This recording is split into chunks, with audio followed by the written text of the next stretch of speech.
Good morning, everyone. I would like to call to order the Pasco County Board of County Commissioners meeting of September 20th, 2019. I would like to remind everyone present to please silence all electronic devices. At this time, I would like to ask everyone to please rise for the invocation and pledge. O merciful Creator, your hand is open wide to satisfy the needs of every living creature. Make us thankful for your loving providence and grant that we, remembering the account that we must one day give, may be faithful stewards of your good gifts. Amen. Amen. I pledge allegiance to the flag of the United States of America and to the republic for which it stands, one nation, under God, indivisible, with liberty and justice for all. Madam Clerk, please call the roll. District 2, Commissioner Moore. Here. District 3, Commissioner Starkey. Here. District 4, Commissioner Wells. District 5, Commissioner Mariano. Here. District 1, Chairman Oakley. Here. Now, as we proceed with the public hearing agenda, public comment for public hearing items are taken during those individual public hearings. For items pertaining to the 10 o'clock a.m. meeting this morning of BOCC, regular meeting, those will be heard at that time. Individual speaking will be given 3 minutes to speak. After stating your name and address for the clerk, located on the podium will start, the timer located on the podium will start the countdown. After 2 minutes, one beep will sound. The light will change from green to yellow. You will then only have 1 minute left. After the timer is up, 2 beeps will sound, and the timer will change from yellow to red, indicating the 3 minutes you have to speak are up, and you should finish your comments. Starting with item P1. Madam Clerk, proof? Yes, P1 was published in the Tampa Bay Times on August 9, 2019.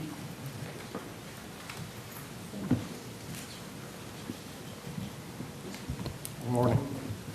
Good morning, Commissioners. My name is Juanita Bernal, Senior Project Manager, Public Works. Before you, you have the resolution establishing an equivalent residential unit ERU and the ERU for the stormwater management utility system. As you may remember, in June 2019, the preliminary rate was established in $95, and that information was used to go to the TRIP. Today, we're bringing you the final rate resolution establishing the same amount that we had in the trim and in last year for $95, and the square footage will remain the same, 2,890 square feet. The total value of the assessment that we are planning to collect is around $26 million.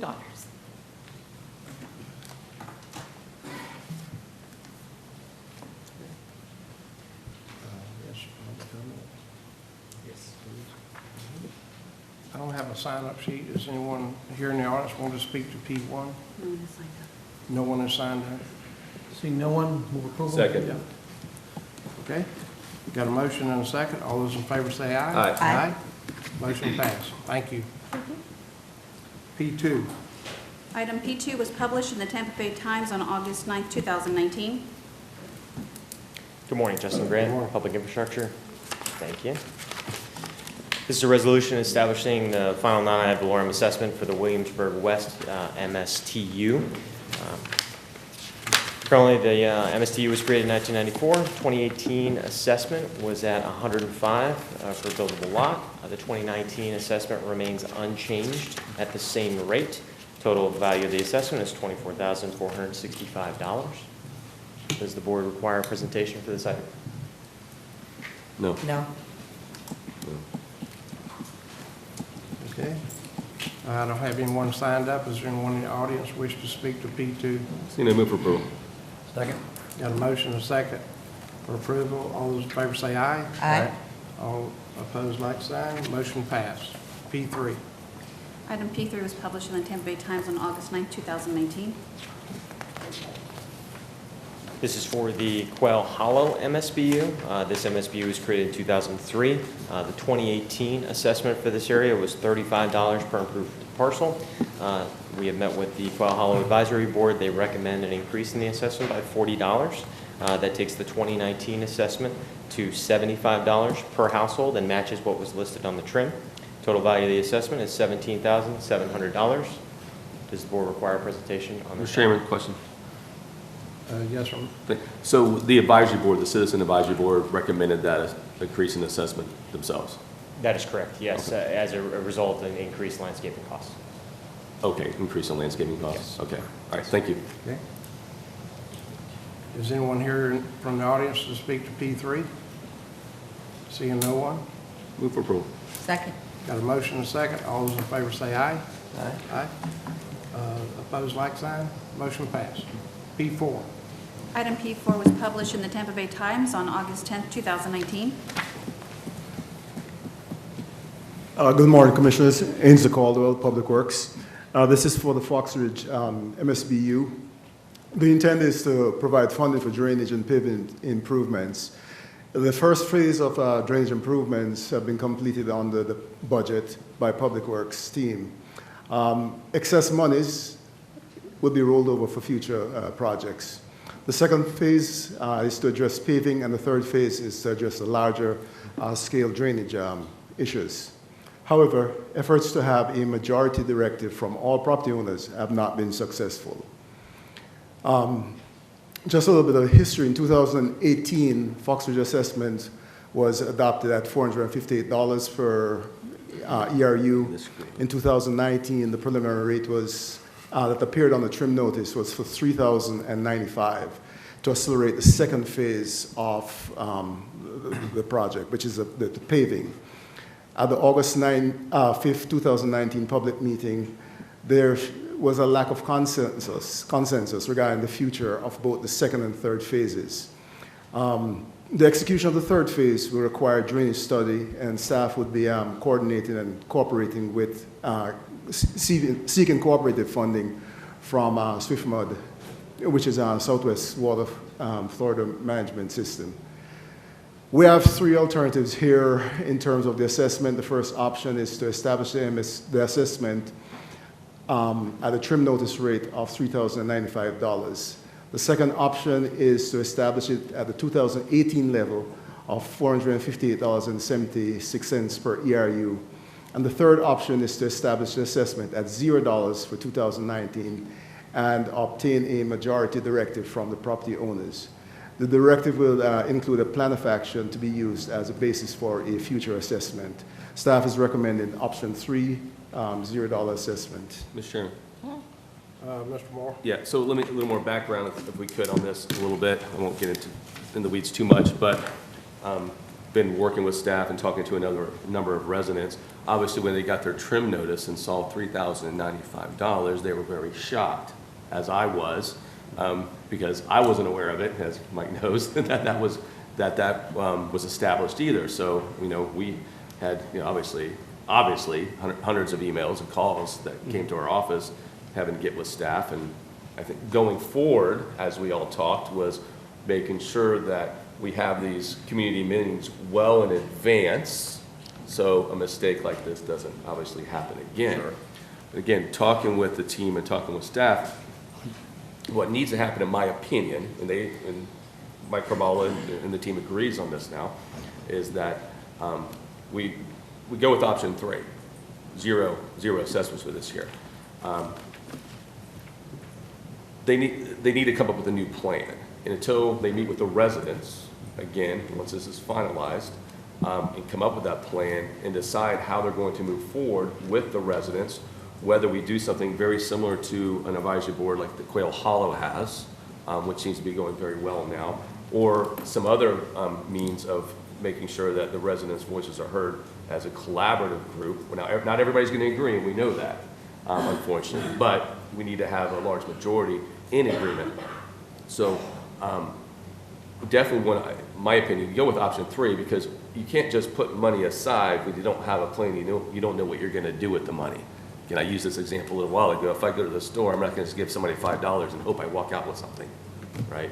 So I know we need to have public comment if anybody wants to speak, but my recommendation is going to be with option 3. Can I ask a question? Yes. So what the level maybe you said it and it didn't sink in. No level of service now. 458, what was that being collected for? That was for the first phase of the project. There were 3 phases. One is road-related drainage, the second would be the road improvements, and the third would be the larger basin drainage improvement. And have you finished phase 1? Phase 1, yes. And so now so the roads need to be improved? Yes. And if you were to collect the 458 this year, would that not start going towards the roads? That wouldn't be sufficient.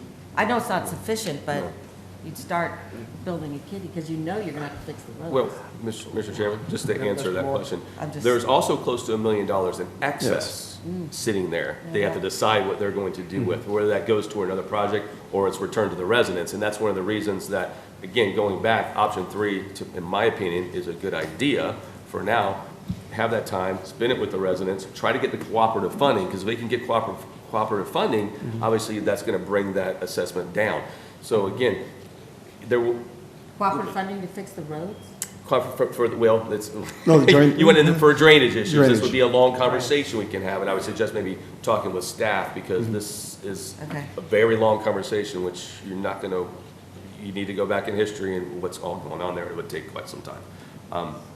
But again, when we have this excess dollars, how is that going to be utilized, if any, right? Whether it goes back to the residents or moves forward with the project. And most of the residents that I've spoken with, large majority I've spoken with, and what staff heard when they were at the meeting, even though it wasn't 100% consensus, that the majority wanted to make sure this other phase of the drainage was done first, because the fear is, that water continues to get on these roads, it's only going to damage the roads. And you're going to come back 5 years after that and trying to fix the roads again. Unless you do a full depth reclamation, but if you want to wait, Well, but it's not as much waiting, because you don't know where the money's going to go. You know what I mean? So I don't want to say it's waiting. It's going out and obviously doing the right thing and coming up with another plan, because things have now changed. Mr. Mariano. Thank you, Mr. Chairman. Thank you, Commissioner Moore, especially being so involved with it. My first look at it was I thought we should at least keep it to the 458.76. But when you say we've been doing this, we've got phase 1 done, you get $1 million in excess right now, we're going to try to go to cooperative funding, which is a great idea, because that gets twice the value of the money. I think it's a good plan. I think we can wait if the residents will obviously wait for them, but I'm comfortable with it now that you've explained it, so thank you. Okay. All right, this is a public hearing, so I have no one signed up for this item. Is there anyone in the audience who would like to speak for this item? Come forward, state your name and address. Good morning. My name is Chris Estelle. I'm on 4209 Redcoat Drive in Wesley Chapel. I just moved into the Fox Ridge area a few years ago, and I just want to reiterate that, I see that there's a lot of money, about $1 million in excess, sitting out in the fund. So I just want to make sure that there's a clear plan for this with the drainage and then the roads, and that we're just not sitting on anything. So I haven't. This is my first time being to a meeting. Just want to make that clear. That we just need a plan. I think that's the biggest thing. Plan, milestones, timelines, and let's work together to get this done. I think that's just what we want to see as residents. So thank you very much for your time. All right, thank you for your comments.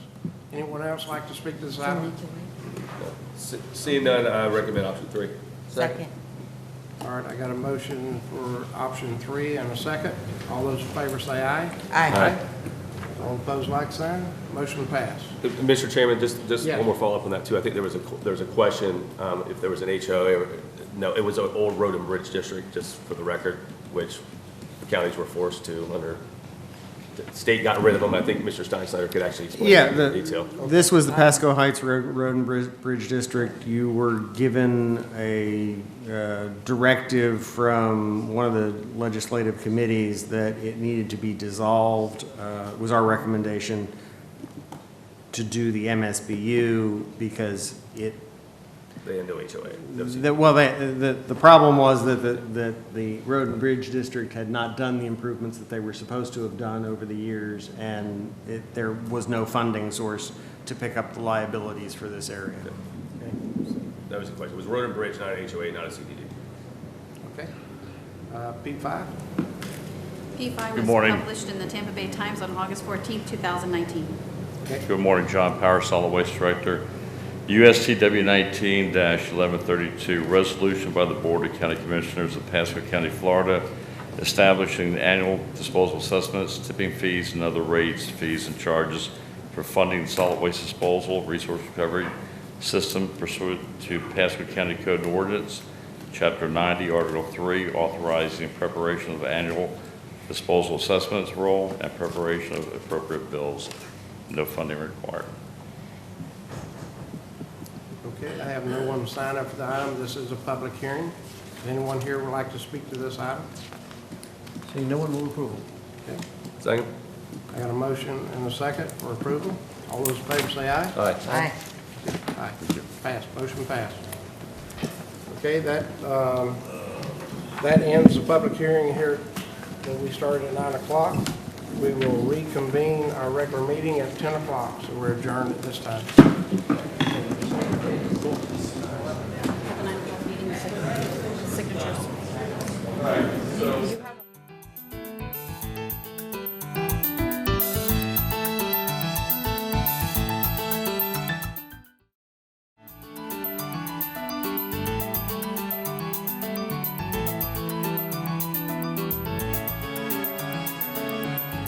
Good morning, everyone. I would like to call to order the Pasco County Board of County Commission meeting of September 3rd, 2019. I would like to remind everyone at this time to please silence all electronic devices.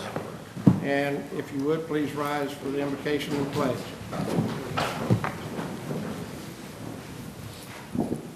O merciful Creator, your hand is open wide to satisfy the need of every living creature.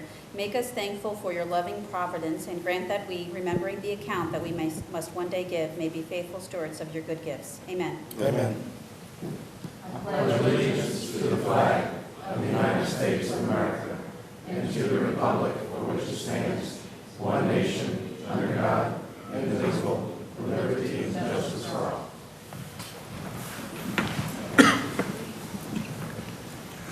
Madam Clerk, please call the roll. District 2, Commissioner Moore. Here. District 3, Commissioner Starkey. Here. District 4, Commissioner Wells. Here. District 5, Commissioner Mariano. Here. District 1, Chairman Oakley. Here. Now is the time for public comment. Citizens are given an opportunity to comment on coming before the Board of County, any item coming before the Board of County Commissioners during this public comment section. The board also takes public comment on items placed on a future board agenda or other business under their purview. Public comment for public hearing items will be given at 1:30 p.m. Individuals speaking during public comment will be given 3 minutes to speak. After stating your name and address for the clerk, the timer at the podium will start a countdown. After 2 minutes, one beep will sound. The light will change from green to yellow, letting you know that you have 1 minute remaining. After the timer is up, 2 beeps will sound. The light will change from yellow to red, indicating 3 minutes are up and it's time to close your comments. Madam Clerk, we have a sheet of people wanting to speak at public comment. No sheet. I do not have a sheet. No sheet? Okay, no sheet. Oh, there's no sheet? No sign. I thought there was. Just for the poll, I'm sorry. For the consent. It's blank. Oh, for consent, okay. All right. Does anyone in the audience wish to speak to public comment? Seeing no one, we'll move on to consent items.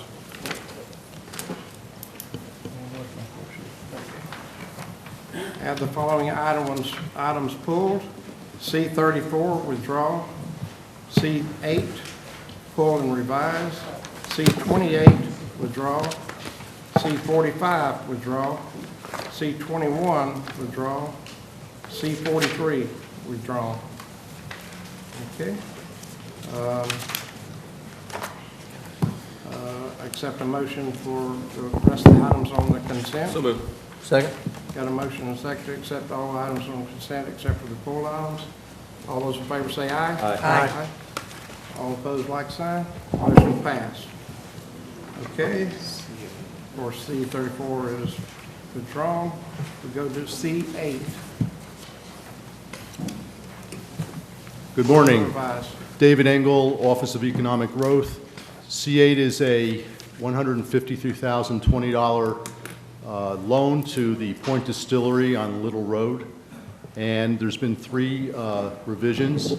The promissory note has 1 exhibit, which will be the amortization and debt repayment schedule. And the first mortgage instrument has 1 exhibit, which is the actual deed description of the property. The third revision is, in the agenda memo, there was a request that the chair execute an agreement, but because this loan will be fully repaid by the borrower, there's no need for an economic incentive agreement, so there's no agreement to be signed. Mr. Chairman, All right, question? Yes, sir. Mr. Mariano. I just want to say, the Point Distillery was a facility that was built a few years back. The people in there invested a lot of money into it, and it sat for probably 6, 7, 8, 9 years. Point Distillery's come in, doing some great things down there, really revamping the product. And I'll tell you, when he first got here, he didn't have a real positive attitude about how he was being treated. He wanted to try to get some attention. So David, myself, a few others from EDC went down. And I want to say, David, you have turned this thing into such a positive thing. He's excited. He's going to employ 15 new people with this provision. And the products are going to have Pasco County, or at least Newport Richey, Florida, on them all the way through as they go around the state. But top quality product. And thank you for what you did turning this guy around, saying Pasco is a great place to do business. Thank you. Well, there's been a lot of people involved, and I wanted to point out the 15 potential new jobs because of this loan. They'll be originated through the Pasco Hernando Work Reentry Program that's funded by the BCC, so that's a real positive thing. And I wanted to acknowledge Troy Jackson in the Economic Growth Office who brought that all together. Okay. Move approval? Second. Got a motion and a second. One question. Are they going to be putting any landscaping in that facility? I remember him coming in and saying that that area didn't look as nice as perhaps it could. And do you know if they're going to? There are no landscaping plans with the use of these funds. They're basically for equipment. They bought the label machine that the board allowed them to have money associated with a loan in January, and they're buying some additional equipment for manufacturing. All right. I'll talk with him. Yeah. I mean, we could even get him some crepe myrtles or some trees from 4G, something. There's nothing on that property, nothing. So it would be nice to elevate the look of that property a little bit. Yes, ma'am. Okay. All right, I have a motion and a second. All those in favor say aye. Aye.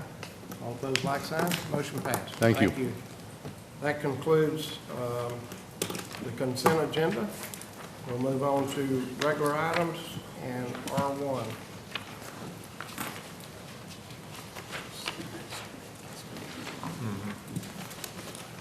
Good morning.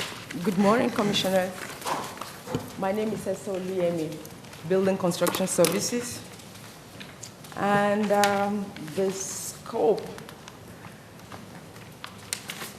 of our work today is, my presentation is based on the IG audit of the processes related to the assessment, calculation, and collection of mobility impact fees for commercial properties. And the mobility fee overview. Historically, one development review tech was dedicated to assessing impact fees, but now our development review technician assesses the fees, and a second development review technician reviews and signs off on the fees. We are currently working on changes to the land development code to make it both easier to use and understand. Process improvements have taken place and continue to take place as issues are identified. Standard operating procedures have been created and updated to reflect the current practices. And this is the chart that shows update on the 9 audit comments identified. And you can see that almost all of it is completed. Conclusion. We initially used the fast food category in determining the mobility fee charge for Dunkin' Donuts, but that was incorrect, and the customer was actually overcharged 48%, and that money was refunded when it was challenged. We provided permits that was asked for that generated impact fees to the clerk's office. And we didn't ask enough questions to make sure that all the permits, whether it requires impacts, were provided. So we've attached those to the SAR for this purpose. And during our conversion to a seller permitting database, we transitioned from a 50-year-old mainframe operating systems.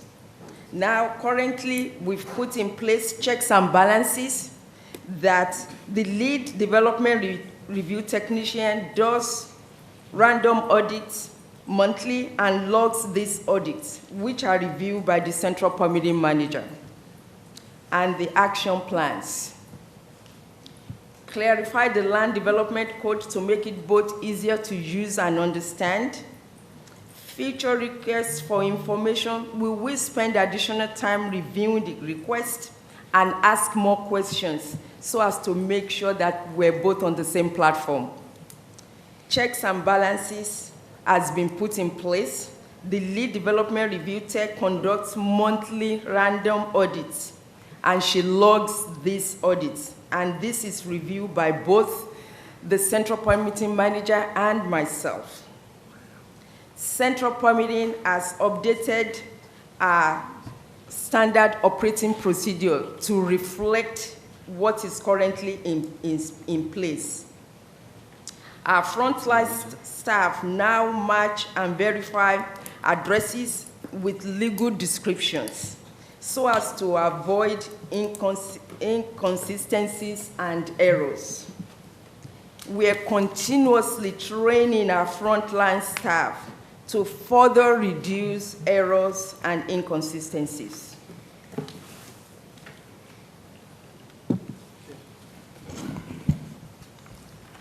Any questions? Nope, just always good to improve. And Yeah, Ms. Mariano? Esther, thank you very much for the presentation. I'm glad you're addressing the comments. Someone, asked me now and then about going in for permitting and all those steps are involved, and having, if we had like a checklist to go through. Do we have like a checklist? Let's say someone's going to come into a certain area, they want to go build something, and these fees are going to be coming up. Do we have like a form that they can see what these fees are? And I know it segregates to a certain area, but if you have like the 4 different zones, if it's 4, that we have a separate thing to say, okay, here's what the charges are going to be, so you can be ready for them. Do we have something like that to hand out to people when they come in? Yes, we do. Okay. Yeah, these are impact fees for each area, market area, and we really do. And we hand it over to let them know. So someone walks in, they get that form, and Is that for the pre-app meeting, or is that before that? They get it in pre-app because zoning actually puts these impact fees in place. We only just implement it.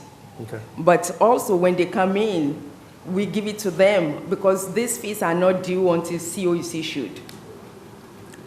Thank you. Thank you. Thank you. Well, Ms. Starkey. since you brought that up, we had a meeting about how some fees are not collected until you have a, what'd you just call it? CO, certificate CO, of but if you're occupancy. doing a development that doesn't require a CO, then those fees are not collected. So have we improved that process that we uncovered a couple weeks ago? Those processes had already been improved on because at pre-app, every property or every permit is going to go through pre-app that is new. And if it is discovered then that there is no CO or CC, certificate of completion, then the impact is assessed at that point. Perfect. Good. I think Terry wants to add something. Welcome. Nectarios Pitos, Planning and Development. Just to confirm, I was able to go back. I know you had posed a question a few weeks ago, Commissioner, that at the site development review permit, an assessment is made for mobility fees, for example, to be assessed, when a project doesn't even proceed to building permit stage. Good. It just was a little glitch that we uncovered that we hadn't considered, but it was an easy fix. Any other questions? No other questions? We have a motion? I don't think there's no action. Or no information. It says approved on here. Oh, Okay. do we have to approve it? Do we have to vote on it?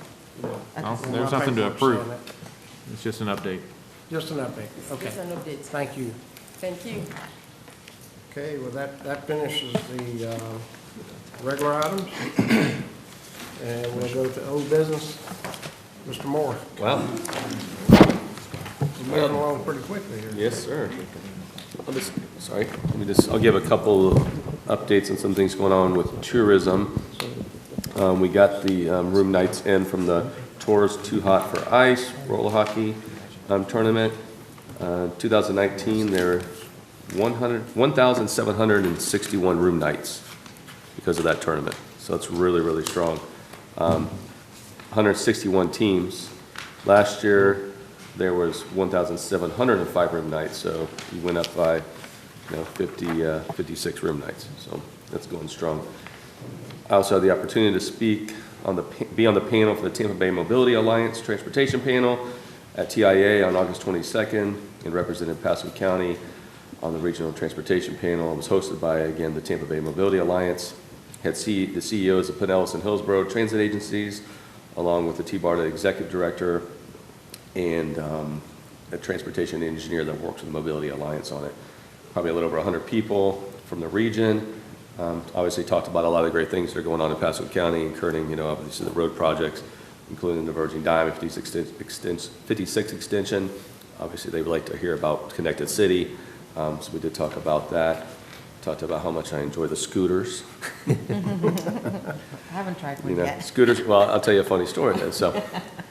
So we first rode those in San Antonio, Texas. And what was neat about that is when we got there, we just thought, oh, this would be fun. This would be a little, just fun to cruise on the scooters. But the next 3 days, that was like literally our mode of transportation. We never got in an Uber or a Lyft the whole time we were there. We literally drove the scooters to the Alamo. Seriously. What about the airport? Yeah. Well, to and from, yeah, we didn't drive them to the airport. They frown upon getting on the highways.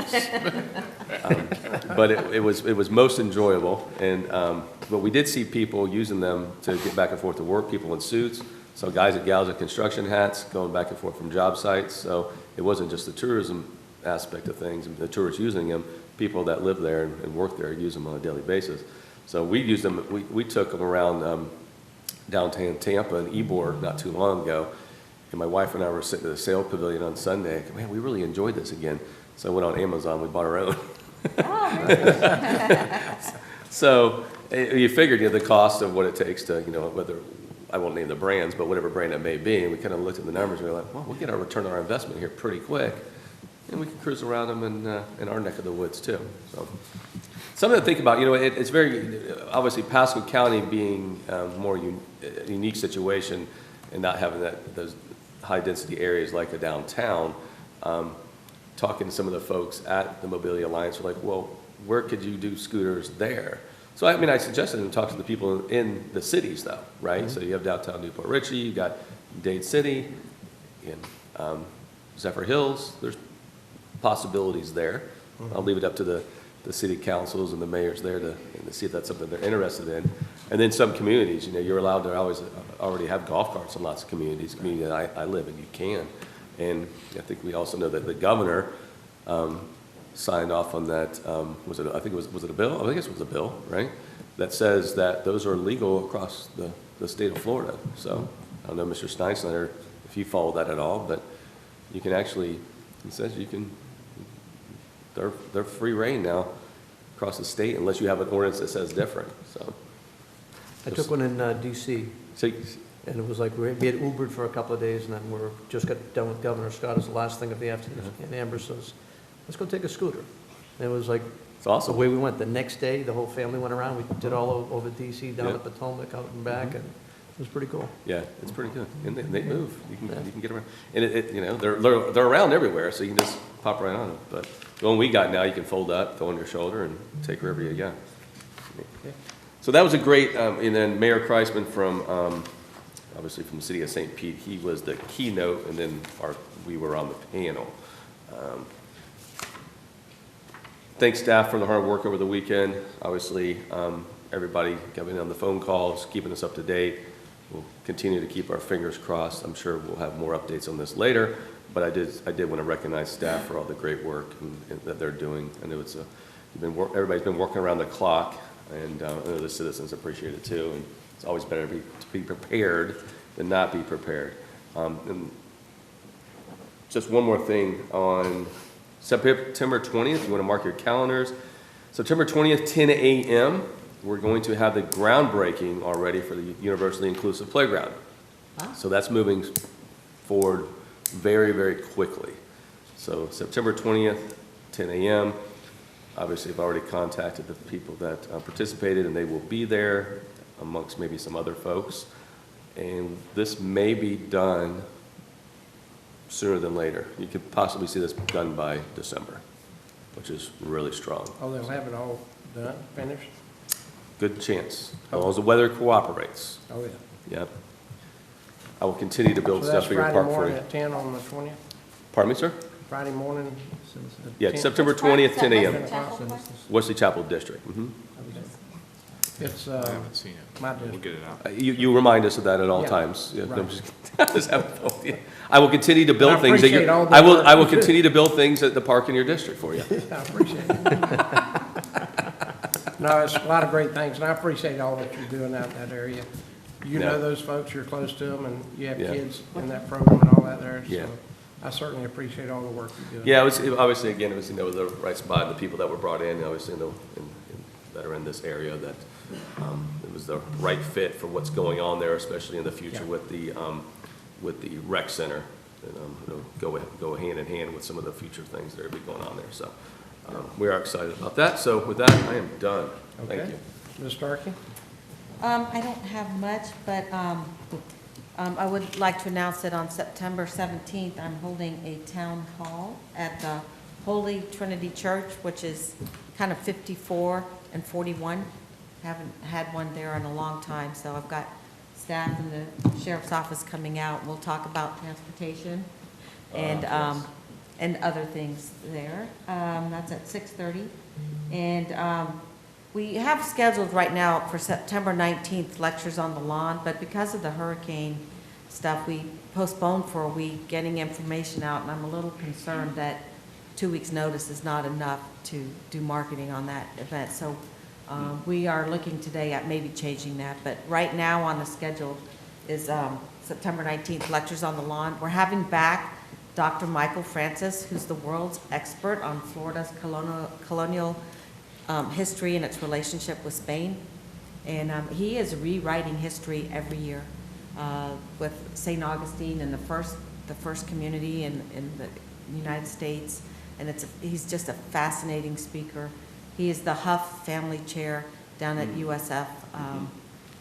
So if we don't move that, I hope you can come out on September 19th and listen to Dr. Michael Francis. We also have a musician and a food truck. I don't know what food truck it is this time. So that's kind of all I have. Okay, thank you. All right, Mr. Wells? I don't have much either. I just want to make sure I thank staff again. I know from the beginning, before these storms, we've been more proactive than we ever have. I mean, I've got updates all weekend, every couple hours from staff checking levels. I mean, these men and women are working their butts off to make sure that the residents, don't see the impacts they could if they didn't do it. And I'd also like to thank the sheriff's office. I know they were able to get their team out there and help clear up some areas that flow out of Lake Worrell. So I just wanted to publicly say thank you for that. We really appreciate it. So, and that's it. Thank you, Chairman. All right, Mr. Mariano? Thank you, Mr. Chairman. I'm going to pass these flyers down about an ordinance for golf courses, but I'll talk about something else as you get that. And I think the team did a phenomenal job through the whole emergency situation. The stormwater guys were just on top of every pump that had to be set up and refueled, and no neighborhood that was set up with pumps went underwater, and that's quite an achievement. And it got close a couple of times when it was going to happen. So what they did, Mike, your whole team, Dan, is just phenomenal every step of the way. I think you should probably look at, we put the value to what they actually do by not keeping homes flooded and what they do. It might be time to take a look at some of them guys that are out in the field and maybe give them all a raise coming up.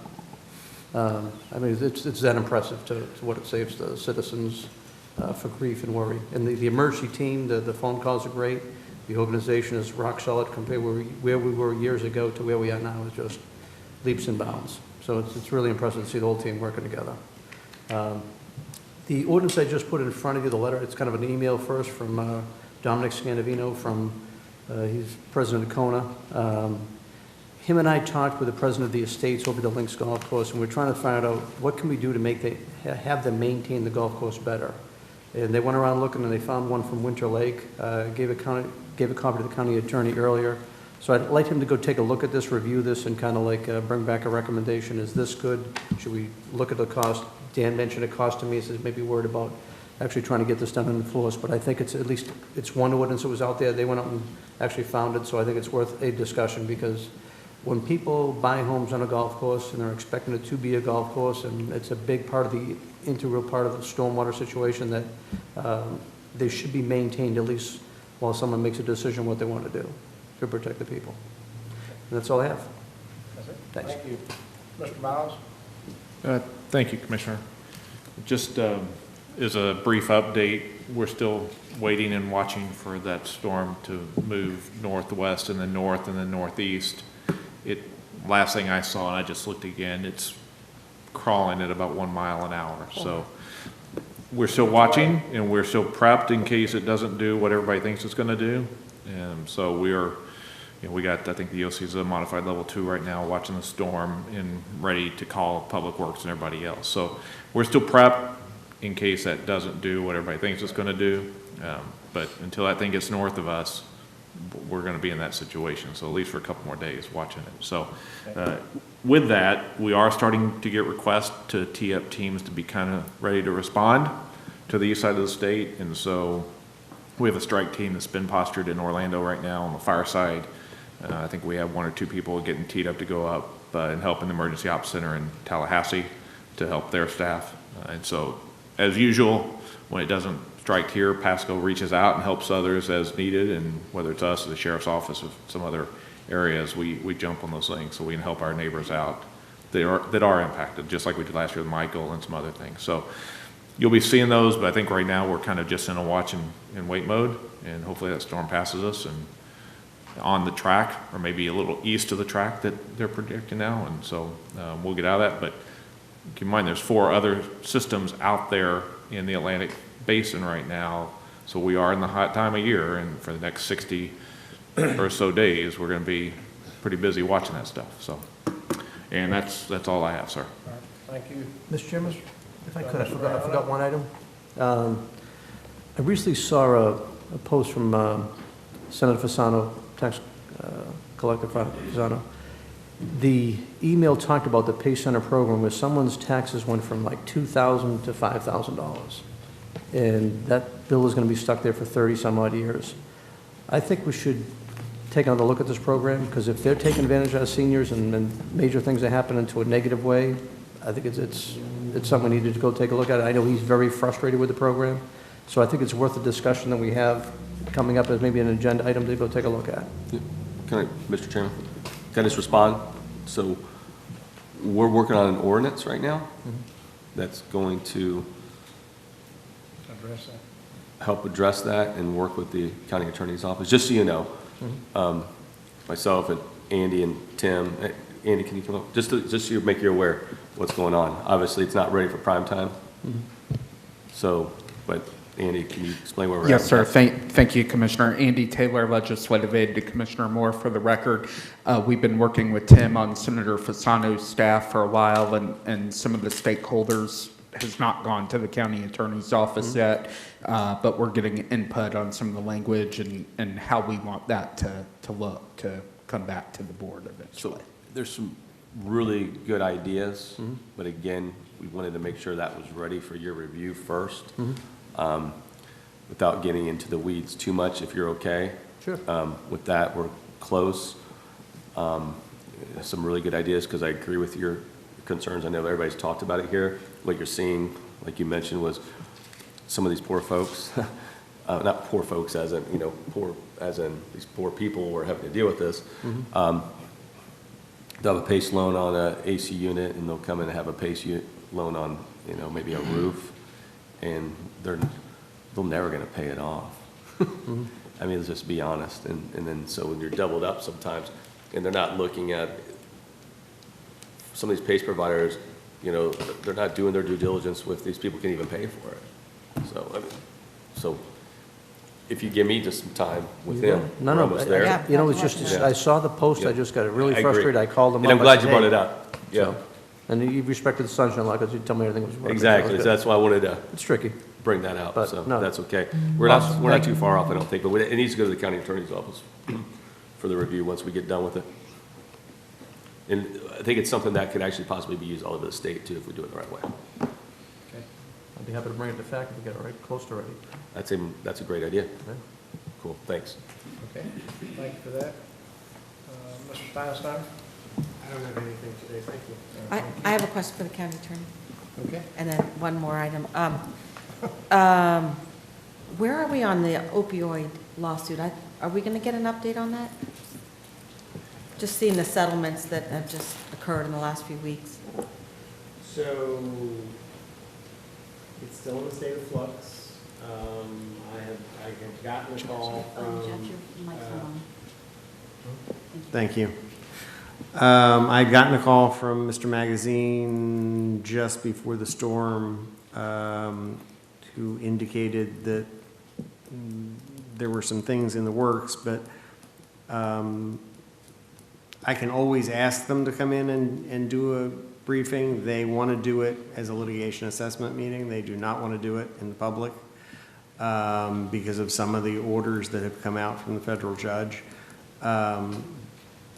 There is another action which is currently scheduled for trial in the multi-district litigation for October. Not sure whether that's going to go forward or not, but it's all still in a big state of flux, and some of what you're hearing is the attorney generals are in a different lawsuit than the city, county, and local governments are, and those two are not consistent. But we can let me talk to outside counsel and see what the best package is to brief you all. I can share confidentially the confidential memo that I got last week with you all, so long as you know it's not a public record, it's confidential, and you can't discuss it with anybody. Okay, I just wondered where we were. The other thing I wanted to bring up, since we have plenty of time, was I wasn't here for that meeting, but I read about the discussion, and I just wanted to voice my opinion and see where the board is on the under 19 sidewalk. Because I read that there was some discussion that maybe at least one person in Newport Richey may not want to continue with that project, since there may not be allowed to have golf carts on that. But I would disagree with that. I think we should move forward with that sidewalk underneath the bridge. I think that is whether you can walk or ride your bike on it, it's still a great economic driver for that area, and we should still be looking at it. Mr. Chairman? Mr. Mariano? Yeah, to be clear, I don't know if my words come out clear enough last time, but I clearly want to keep that project moving forward every step of the way. And I think Commissioner Wells actually brought up a good point. Let's go keep on working with DOT to try to get the golf carts approved, but at the same time, don't stop that project now. They're building as wide as they can under the bridge anyway. We can always work to do the tweaks, and if we get DOT to change their mind and go with it, as Commissioner Wells says, then let's keep it rolling. So my understanding is that the person we're going to have to talk to is the Attorney General, because it's the Attorney General's office who gave the direction to DOT that they couldn't take the liability of golf carts crossing a state road, and that's why golf carts are not allowed to cross a state road. So, but that's underneath, so that doesn't make any sense. But DOT is working off of that Attorney General's ruling, so, I think we need to talk with our legislators about that, which brings up the point about the scooters as well. Because right now, on a lot of our trails, especially if there's one along a state road, you cannot put a motorized vehicle on on some of these sidewalks and trails. And I think that that's an archaic way of thinking with these hoverboards and scooters. And I think we need to have a policy on our multi-use trails. And I have mentioned to this at T-BARTA and to the secretary that these are getting more and more prevalent, and we just need to be having these discussions statewide, because I see, when I was standing in front of the election place over in Land O'Lakes on 41, or Collier Parkway, hundreds of golf carts were coming down the sidewalk to pick up their kids at that school. Yes, we do. And so it's happening, and I just think we should learn how to accommodate them. My suggestion to the state was, on one side, it could be non-motorized, on the other side, it could be motorized. But we just need to start working towards a solution, and the county needs to have a policy on our multi-use trails as well. And there's electric bikes. They're going through the park. Technically, they're not allowed to be on our trails. I used one on my recent vacation. I loved it. You still pedal too, right? Yeah, oh yeah, it's pedal assist, but I'm not biking up a mountain. I will bike down a mountain, but I am not biking up a mountain. So I just think we need to start addressing that policy-wise and working on that at the state level. All right, that all? Madam Clerk? No update, thank you. Okay, thank you. A couple of weeks ago, I attended a meeting in City Hall of Zephyr Hills, and it was spent on the extension of 56 going across 301, across to 39, and possibly end up on 98. And one of the main looks that DOT had was one that would go across 301 and line up with County Line Road at Crystal Springs, cross 39 and go on to 98, which I think would be a great thing and a great economic power that going into the Crystal Springs area would create a good road also with drainage, which in that area is pretty low, and they need help in that drainage area. So I think it would be a great project to go that way. So, and I stated that to FDOT. So they're in the process of taking comments on that extension right now. So nothing's been determined yet, but that was one I thought would be a great add to our county, and especially on that southern area where we have flood issues anyway. So those people out there have had pretty bad problems with flooding there, and I know we have over in Holiday and other places in our county, and we need to try to do everything we can to help each and every one of those individuals if possible. Some things we can't help, so, but we hear about them every day. So they're in low areas, and it's hard to change when you're in a low area like a bowl area to stop water from going to the bottom. Tell me about it. Yeah. So I mean, we work hard at trying to make things happen and make it better for those folks. So the second thing is we've been watching Dorian, and EOC's done a great job keeping us informed of what's happening. And we got, probably knock on wood, because I don't know exactly which way it's going now, but if it continues to go north, we've missed a real big bullet, and the rest of Florida has missed a big bullet. The fact of it is, we still need to think about our neighbors in the Bahamas. There's some people there that we need to think about, keep our prayers going out for them, because there's been surely a loss of life in that area, and we need to think about them while they're going through this bad storm. They have no place to go. A lot of those people are in areas that, you know, the good people in the Bahamas.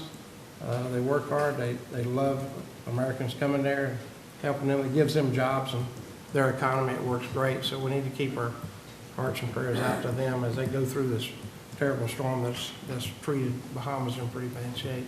Even though we got things to be happy about if it doesn't happen here, we got other people that are put in harm's way that we need to be thinking about also. So I know we can't change weather climates. I wish we could, but it doesn't happen. But Mr. Chairman? Great thing. Yes. On that same note, like all of you, I'm sure, I've been listening to a lot of news, and I've been hearing the accolades for Florida's preparation. And, you know, the governor's doing a great job, but I've heard other folks who've been through this before say that this time Florida is extremely well prepared and well positioned. And I think we can take a little credit for our Kevin being up there and helping them out. And I keep looking for him in any of the briefings. Yeah. I haven't seen him in a picture, but I have no doubt that Kevin Guthrie has been doing a great job up there helping the state be prepared for this Even event. if it doesn't come on land toward us, it's going to go up that coast and there's going to be a lot of damage. I'm glad I don't have a big boat that is on that coast, because I don't think you can get it out of harm's way. So Nope. there's a lot of folks going to have loss of property and, of course, damage to it. So we'll have that in our entire coast on that side, so on the east side of Florida. So you got to have your prayers and hearts out for those folks that are going through that. So, I don't think there's any. Fire station? Another thing is we had the ribbon cutting for Station 38. I'm going to tell you one thing, if I was a firefighter and they moved me in that building, I wouldn't leave. So that's one of the prettiest stations I've seen. Most modern, probably one of the most modern in the state. And they've done a great job.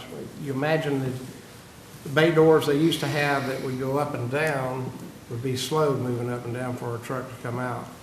The bay doors they have on this new station go like an accordion. They go sideways, and in 7 seconds they're open.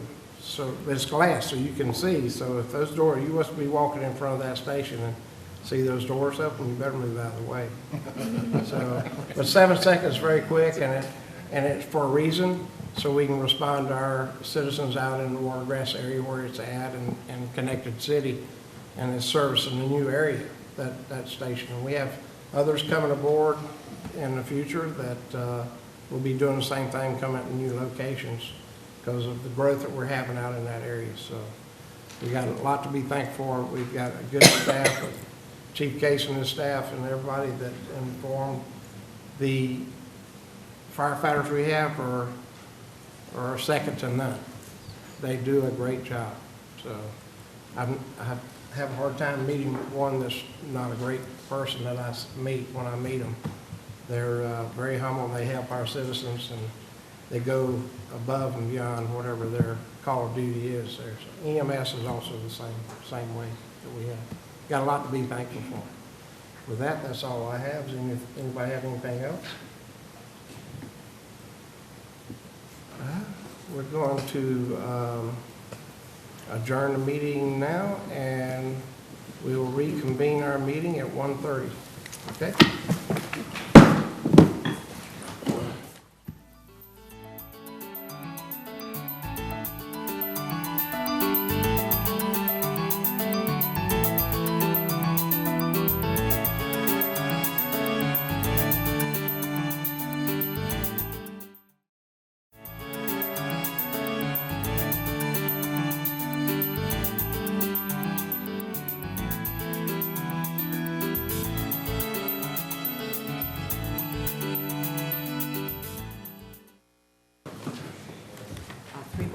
Good afternoon, everyone. I would like to call back to order the Pasco County Board of County Commissioners meeting of September 3rd, 2019.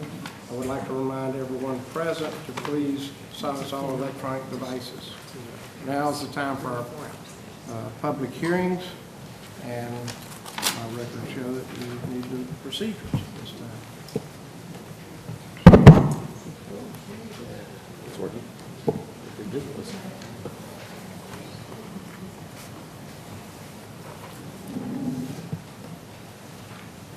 There are two resigning agendas, regular and consent. Staff will present each application to the Board of County Commissioners. The staff or Planning Commission has recommended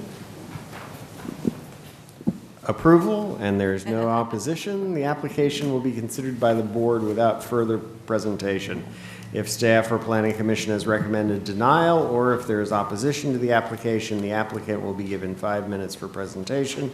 The opposition will be given 3 minutes for each individual or 5 minutes for a group representative, and the applicant will be given 3 minutes for rebuttal. Any individual disagreeing with staff or planning commission recommendation or anyone wishing to object to any condition of the rezoning may at this time request the petition be pulled from the consent agenda, in which case that application will be heard under the regular agenda later on during the meeting. Otherwise, all rezoning applications on the consent agenda will be approved by a single motion and vote. If you wish to speak to any petition, please give your name and address and whether or not you've been sworn for the record. These are quasi-judicial public hearings. The law in Florida is that mere public support or opposition of an application is insufficient for this board to take action. Please limit your comments to those criteria found within the board's land development code. Is this time for swearing in? Madam Clerk, you will swear those in that would like to speak? Yes, if you are here to speak to the public hearings, if you would please stand and raise your right hand to be sworn in. Okay. Do you swear or affirm the testimony you're about to give is the truth, so help you God? Thank you. We'll start with P1, which I believe is continued, but you read that, the publication? It was published in the Tampa Bay Times on July 26, 2019. P1 is PDD 197425 in the name of Massey Partners Limited. The applicant has requested a continuance to the October 7th, 2019 Board of County Commissioners meeting at 1:30 in Dade City. You'll need a motion on that. Well, do you I need don't a, need a motion. You will need a motion I'll on need a that. motion on Move to continue. on the Second. continuance. All right, I got a motion and a second. All those in favor say aye. Aye. we don't have to take public, ask if there's public? No. No, let's It's continue. shown as a continuance on your agenda. Okay. P2. P2 was published in the Tampa Bay Times, July 26, 2019. P2 is PDD 19-CU40. It's in the name of Arthur J. and Dory D. Vizzi. It's for a private skeet shooting range in an AC district. Staff is requesting a continuance to the October 7th, 2019 Board of County Commissioners meeting in Dade City. Move to continue October 7th. Second. A motion and a second. All those in favor say aye. Aye. Motion passed. P3. P3 was published in the Tampa Bay Times on July 26, 2019. Item P3 is PDD 197421 in the name of Boyette Oaks Phase 2 Master Plan Unit Development, JLP Property Investments LLP. It's a rezoning from an MPUD Master Plan Unit Development to a Master Plan Unit Development to allow for 22 single-family detached units on approximately 24.08 acres. This comes to you with a recommendation of approval with conditions as included in your packet from the Planning Commission and Planning and Development Department staff. Mr. Chairman, could you just pull that? I want to have a quick question on it later on.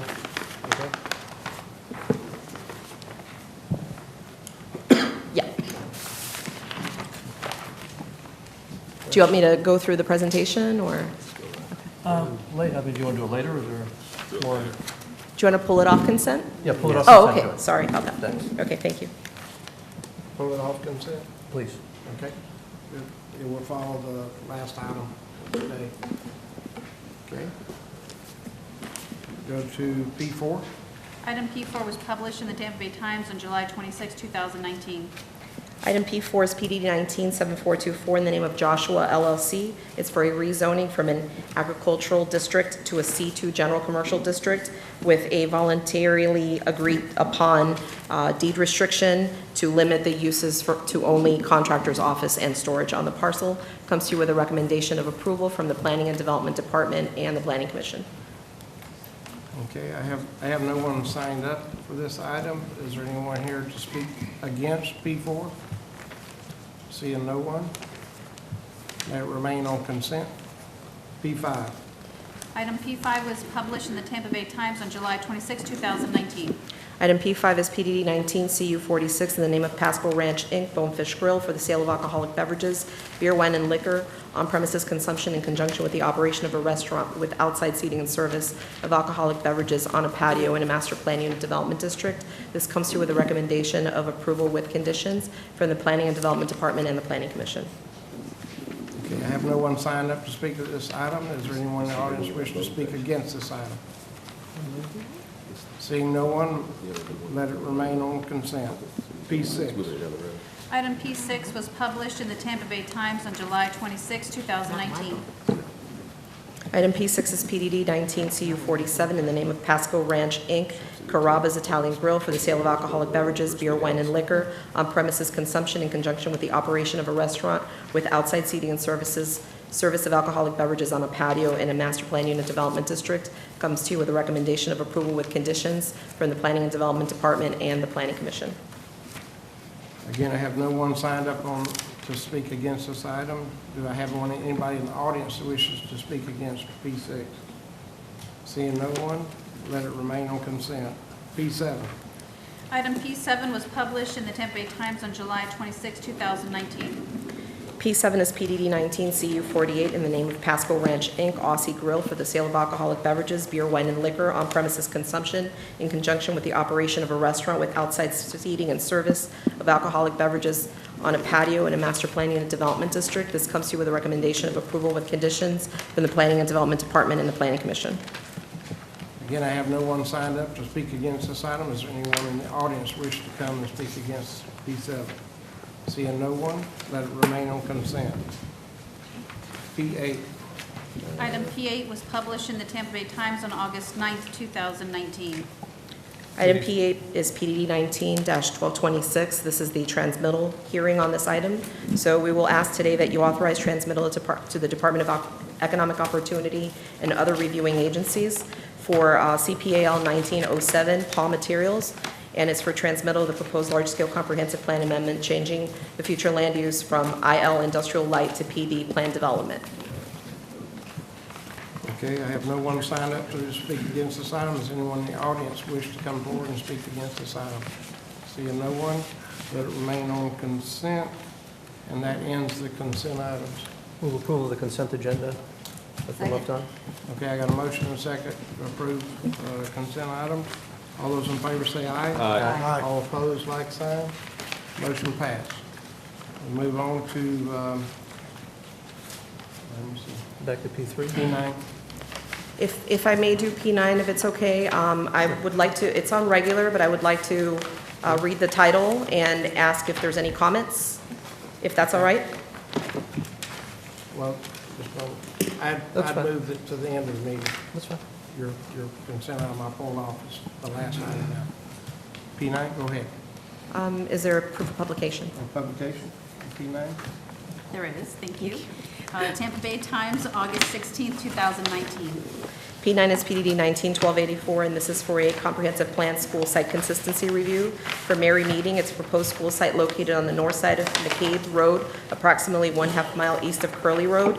And the recommended board action is recommend approval of the proposed school site consistency review, finding the site to be consistent as conditioned in your packet. Okay, is there anyone to speak? This is just anyone to speak, yeah. Hmm? Yeah, this one's just anyone to speak. It's Okay, anyone to speak on P9? Seeing no one.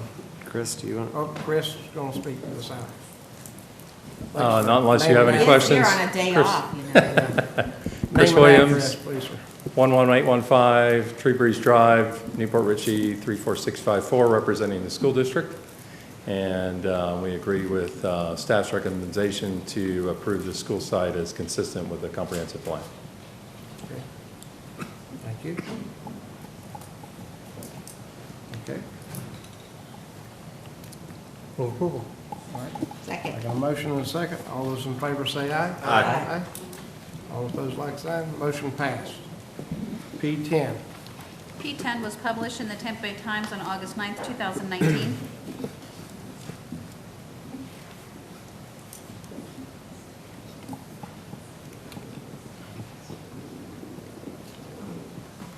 We had this one before, right? We had to redo it? Yes, ma'am. Justin Grant, Public Infrastructure. This is a return from a continuance from the 7/9/19 meeting for the Lacucci Street Streetlight Service Area. During that meeting, the board voted to continue this item. We have since, sorry, there we go. Okay. We have since complied with Florida State statute and done 197-3632 that required 20 days worth of notice. Letters were sent out to all affected members in the community. We also had a community meeting in the area in August and met with the community leaders and explained the project along with community development to talk about how the streetlight district came into our area, what was done, and why the assessment is appearing on their tax bill for this year.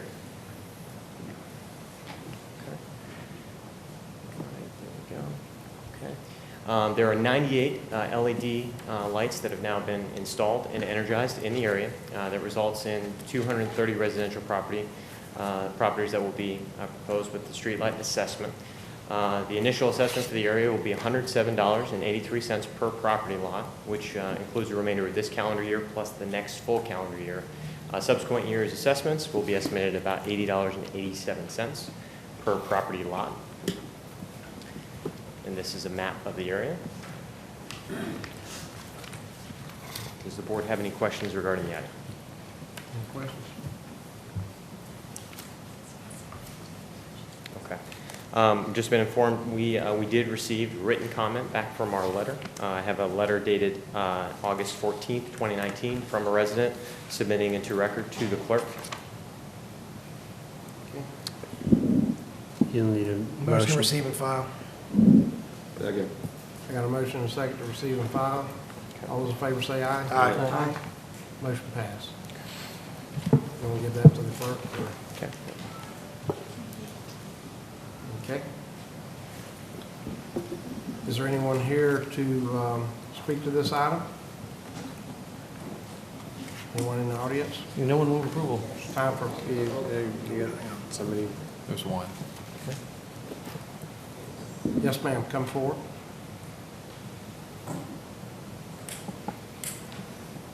Ma'am, please state your name and address for the record when you get to the podium. My name is Lily Womack, and I'm from out in Lakuchi, and my address is 20548 Womack Road, Dade City, Florida. Okay. I'm concerned about the lighting situation, the street lighting. I have a light that I have been had on my post probably ever since 1963 with the Lakuchi Light Company. And I pays every month on it, somewhere like about $6 or $7. And it shines real bright. And this light that they just put in is just a little fraction from where the post is that I've been had there for years. And it doesn't shine too bright. And I want to know, why do I have to pay for another light when I have a light there at the corner of Common Walmart? I'm been paying for it for years. And on my light bill every month I'm paying for it. Why should I have to pay for another light that's not even shining as bright as that one is? And that's what I'm the widow, and I'm on a fixed income. And when those taxes and things start coming in, they really knocks a hole in my pocket. So I want to know, why should I have to pay for it? Since I already have a light.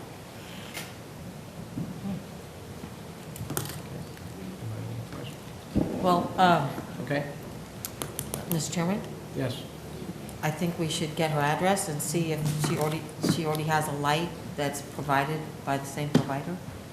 And it seems like we don't need to put two lights in the same place if No. it's the same system, but, let's look into it. So you pay for that light individual for Yes, I've every been month? paying for it for And it costs you years. $7 and something a month? Monthly. I've been paying on my light bill every And month. so the light we're talking about would light up, you could do away with the light you have on, that you're paying for right now? And just have the No, one that light? one doesn't light up bright as the one I already have. Oh. It's a very dim light compared to the one I already have on the post that I'm paying Well, for. what I'm telling you is you can save that monthly fee, and you just have a fee for that light that we're providing in that assessment. So you saying I would have to pay for the light right on? Yes, ma'am. Why? When I already got one there. Well, but you I've could, been paying you for could not have years. to have that one, and the money you're paying toward that one could go toward the light Well, that, as who- part of the assessment. But I would prefer Who's the one. providing the first light? Are you She paying is. with Lakuchi? Yes. Monthly for I the one pay- light? Yes. I pay. doubt that with Lakuchi would put two lights on the same, Yeah. It's different. It's a different light. It's a, well, Yeah, it's a different light, but it doesn't shine as bright as the anybody one could out have there. a light that they pay through their electric company, whichever company it might be a separate charge than this assessment. Well, And what if I'm just telling you is cancel you the could, light out? you could do away with the lights you have now and just have the No. street light that's. I would rather keep the one that I already have because it shine much brighter. Mr. Chairman, Yes, sir. maybe we could let her keep the light she's given and just incorporate it into this project. Would that be possible? Yeah, maybe. I don't know you where and the Richard pole Gucci is. can If it's make on private arrangements property, you somehow. can't. Right. I don't think that's the way the assessment works. Assessment works for the entire community. And that charge for the assessment of the street lights, that goes to everyone that has lots in that particular community. Well, it's not free when you got to pay it out of your taxes. It's gonna come on your tax bill every year. I understand that, but if you do away with the lights you're paying for in the electric company, you're gonna save $90-something from paying that yearly. And this other light, I don't think is quite as expensive. Saving About is the- fine. It's about the same, so. Saving is fine, but the lighting situation, the light shine much brighter than the one that they just put in. is one an LED and one not an LED? Huh? Oh, I'm asking. Yeah, Mr. Chairman, I mean, Yes, sir. can I help with this just a little bit? I mean, Okay. so I think we need staff to come up and answer this question on why there's two lights, why is one brighter than the other, and why would they be paying for two? Right. So if you, ma'am, if you don't mind, stay up there, but maybe just let him come up and answer Let that him question come for us back real up. quick.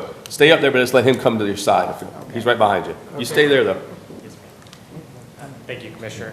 Yes, so Commissioner Oakley kind of Put the touched mic on- over to you. Sorry.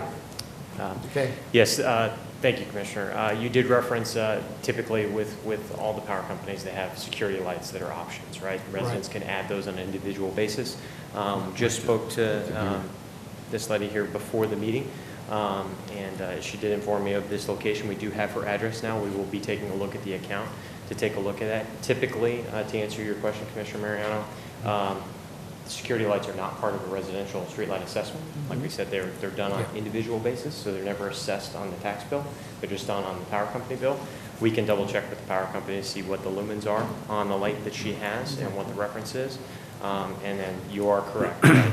Given that they're individually requested, typically those lights could be canceled at any time, whereas the district is established as an entire district and assessed as such. Okay. So, Mr. Chairman? Yes, sir. So my question is, again, I'm sorry, ma'am, what's your name again? My name is Lily Warmack, How do you spell it? I'm sorry, your last name? Wormack.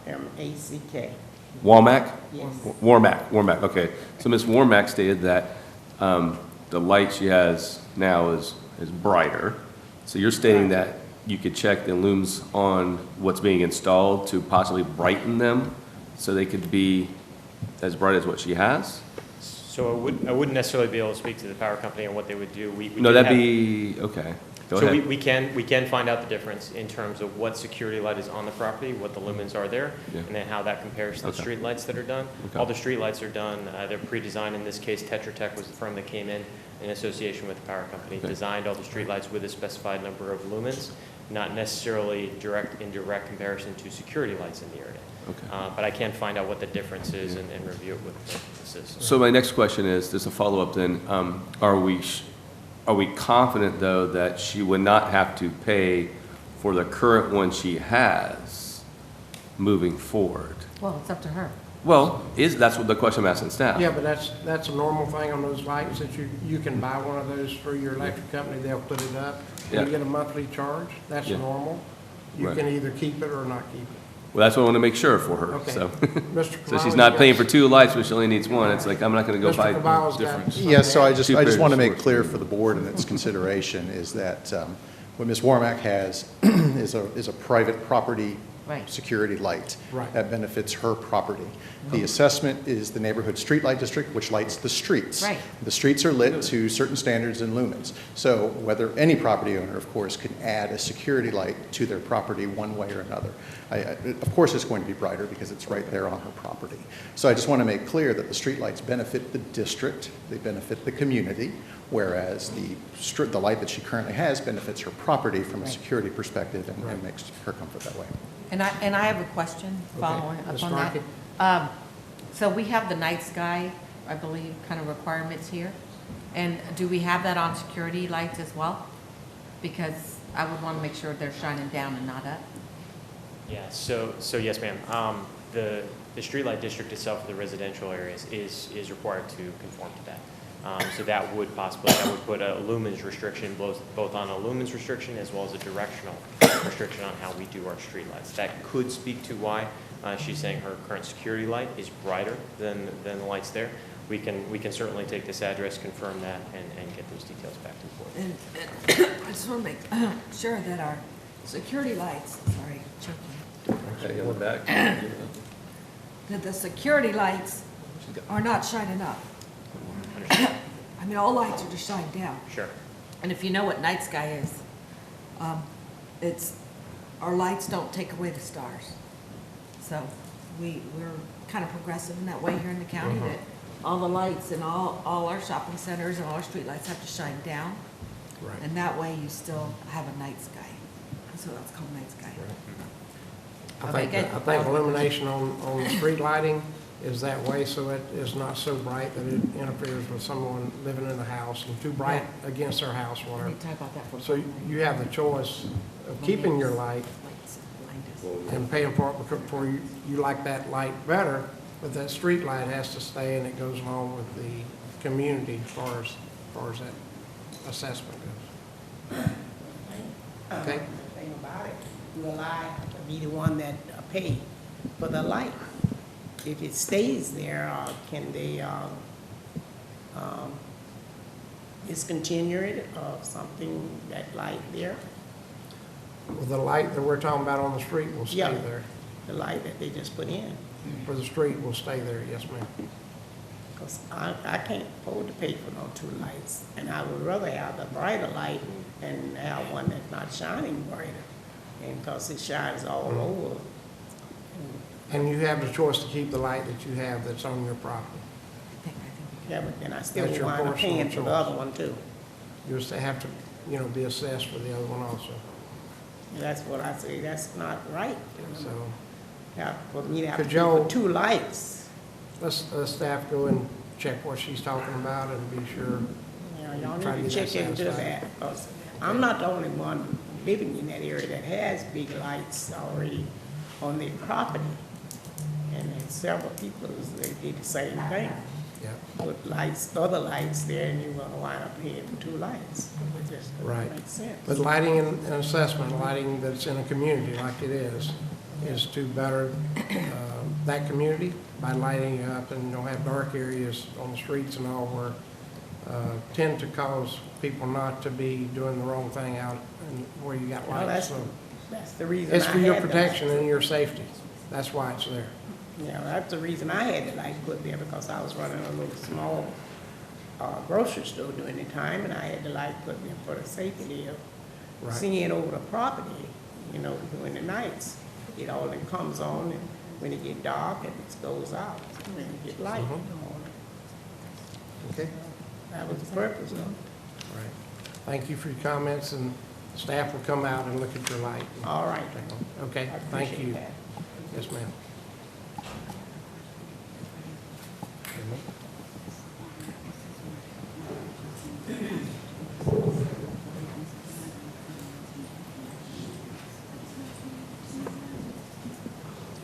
It's a letter, this letter's on this particular issue? Yes. Should we read this? I think. Should we read that? Read letters. That's right, we received and filed.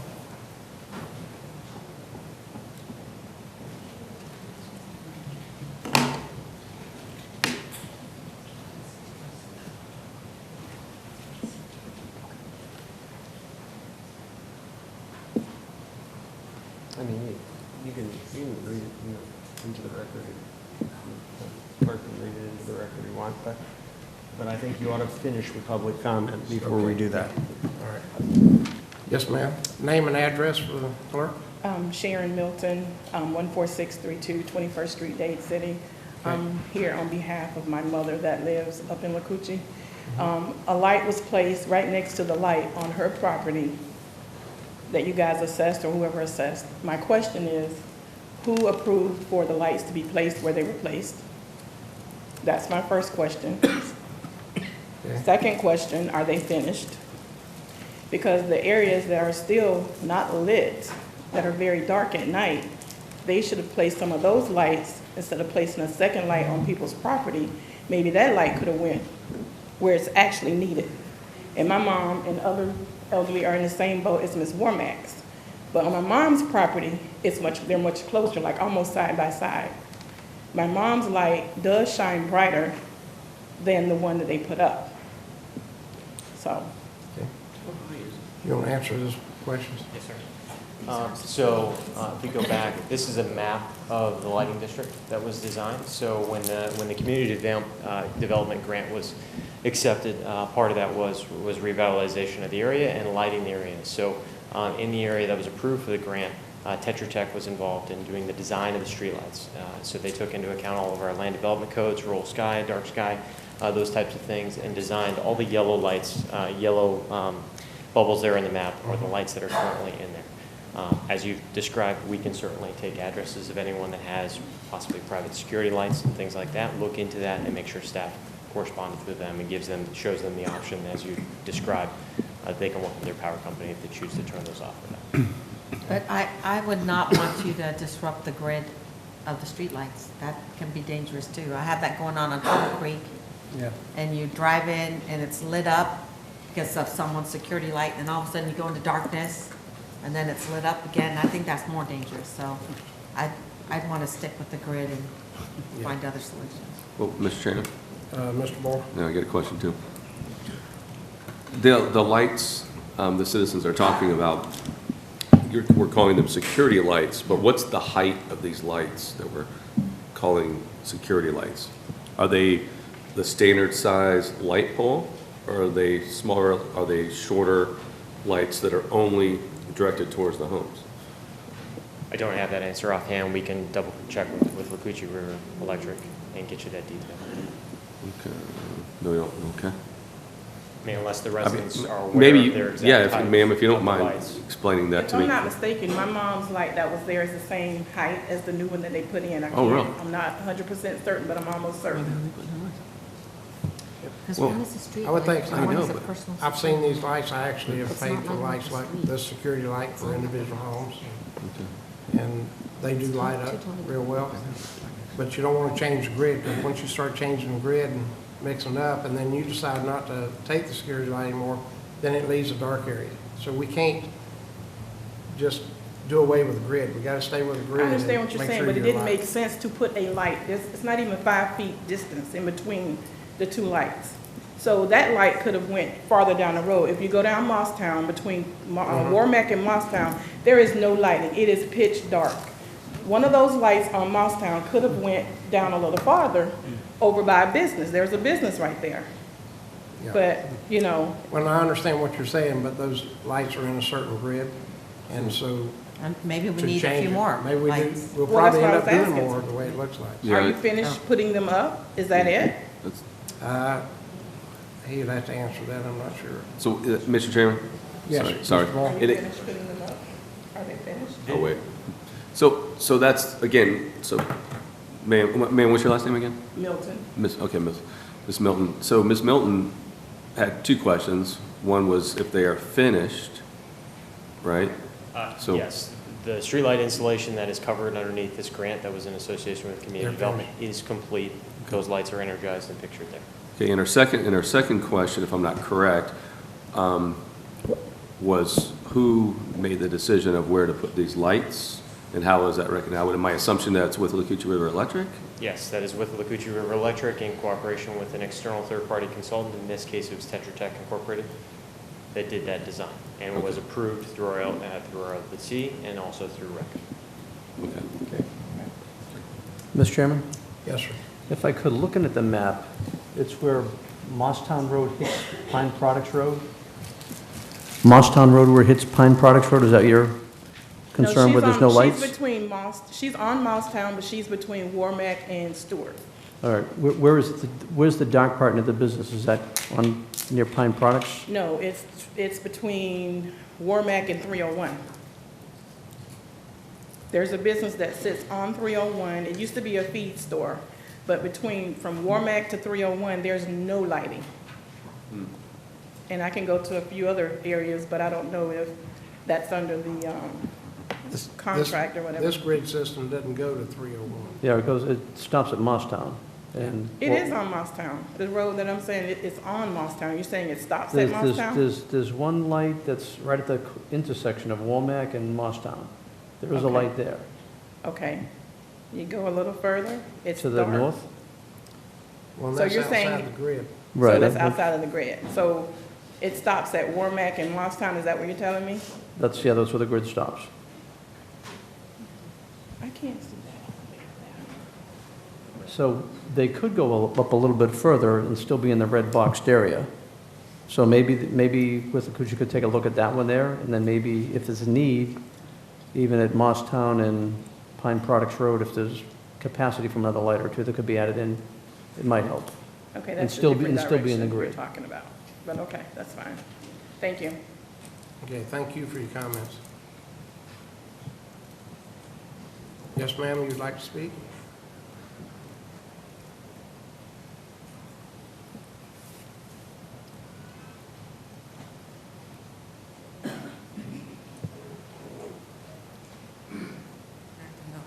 Evening.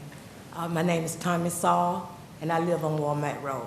And I have a security You have to light state also. your address, The please. street address? Huh? Your street address, please. 20701 Walmart Road, Okay. Dade City, Florida. Okay? Thank you. Anyway, I talked to the guy when he was putting the lights up. And so I got a security light, and he said, well, you could have that one cut off, because we putting up the street light. I say, okay, that'd be nice if you want to put the street light. I said, but who approved y'all to put up the street light? 'Cause this is the first time we was hearing about it. And he said, anyway, they was approved to put them up. So you can have the security light cut off. You won't have that bill. But my concern is the taxes. So the money that we have to pay on taxes, is this every year? Is this every year you have to pay this taxes for each lot? Right. So the amount we have to pay this year, start in September? That's the one? That's where it starts at? Yes, ma'am. It's the final 3 months of this year, right? Yeah, and this Is the amount we have- 107? Yes, ma'am. And then the second year, the assessment will be $80.87. And that'll be every year? Yes, ma'am. Oh, okay. So, you're right, it would have been cheaper if we could have known ahead of time, so everybody would have known that you can't have the security lights cut off. But those are the lights that they got down on my end. One of them can come out, because it's so bright there. It's so bright there, because they like one here. They's not, further enough down, and it's got a lot of trees there. So the trees like cover some of them in that area, and they should have cut the limbs back, and then it probably would have been better. So it is okay, but we would like to have know what was going on ahead of time. If they had a meeting, we didn't know nothing about it. So that's what I'm saying. I just want to know about the taxes, but I did call the light company, and they did cut my security light off. They can or can't? They can. Yeah. I Oh, already yeah, had they it cut can. off. Yeah, Right, they so cut you it off. save that money. Yeah, And you yeah. have, see the light system we're prepared to Yeah, put there in the cut it future, off what's there? Because the bottom line is, y'all ain't gonna move the street lights, right? Right. The street light gonna stay, right? Street lights gonna stay. Yeah, so I Yes, told them to ma'am. cut it off then. So they did, they cut it off. Oh, they did cut your? Yeah, they cut my security Okay. light off. All right, thank you. Yeah. I figured they would, but, Yeah, they. but for your entire community, the grid system with the lights in that community are for the betterment of that community. We have a lot of things working in that community with manufacturing coming there and with some roads being paved and some other things that are going to happen in that community with the new manufacturing, new jobs for that area. It's going to strengthen the community and the schools up there. So a lot of good things are happening in Lacoochee. Okay, Mr. Chairman, I Yes, sir. have one more question, if you don't mind. So was this initially done by PVAS? Not a PVAS, I'm sorry, a petition? Was there a petition So by no, the residents? no, it was not. This one goes back to, initially, this was started back in 2012 with community development, when they obtained the grant for the betterment of the I remember that now, okay. community. Well, Yeah. it happened later. Yeah, okay. Can you pull the mic up? I'm sorry. I'm sorry. Do you need me to restate what Yeah, I if just you said? would. Yes, sir. So this was started back in 2012 with the grant that community development obtained for betterment of the area. And as part of that, the streetlights were outlined as a benefiting issue. It was also described in the acceptance of that grant that was brought before the board back in 2012, that the intent the grant would be to pay for the install and design of the lights. And then the future benefit of the lights would be burdened by assessment. So, just curious. Sure. Okay. The cost, okay, guesstimate was $100 or so for 2 years, and then it went down to 85. And then, again, how many streetlights are there being installed? Or have been installed, I should say? There's a lot, I don't know. There are 98 streetlights in this area for 230 residential property lots. So 98 streetlights, 200 plus residential lots. One for every 2 units, pretty much. And the initial assessment is not exactly for 2 years. That's for. Pardon me? I said the initial assessment is not exactly for 2 years. That 107 is for the remainder of this year portion into of the the next next year. year. Yes, sir. Yeah. So procedurally, why is our public hearing happening after the lights were actually installed? I.e., when we do like a road PVAS, project, the public hearing is before we actually do the road. Sure. So why would we going backwards? That's a great point, Commissioner. So this is a unique situation. Most often, the board can adopt streetlight districts in one of two manners. Either it goes just like you're saying, right, with a PVAS type deal, or it's done via petition, which often happens in cases where developers are building communities. They'll petition it before they begin selling all the homes, turn it over to the county to administer. In this case, because the lighting district was associated with the grant back in 2012, the board does have, and I'll defer to the county attorney to describe this part of it, but the board has the right to adopt a district without a petition. And so that avenue was exercised back in 2012 when they described this to put forward. So, Yeah. So, and I understand that part, but at the same time,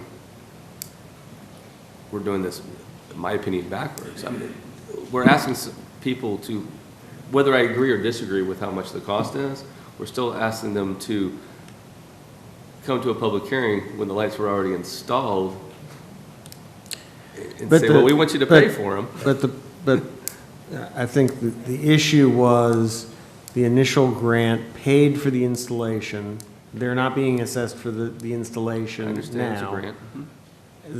It also, and Justin can correct me, my understanding was the grant paid for the first 2 years of electricity? 1 year of Why not? electricity? less than 1 year. Less than 1 year. But yes, it is currently paying for up until the board adopts the district. The grant is handling the operating costs. Yes, sir. So this is basically taking over the maintenance of those lights. And I appreciate it and I understand it, but procedurally I have an issue of how we're going about this. When we have public hearings, we have public hearings before we install things. And I understand. Listen, Jeff, I understand I get what you're saying, but at the same time, we're asking people to pay for something after they've already been installed. I just think it's backwards. So I'm supportive of the lights, but I'm not going to be supportive of assessing them because we're doing this afterwards. I'm sorry. That's my opinion.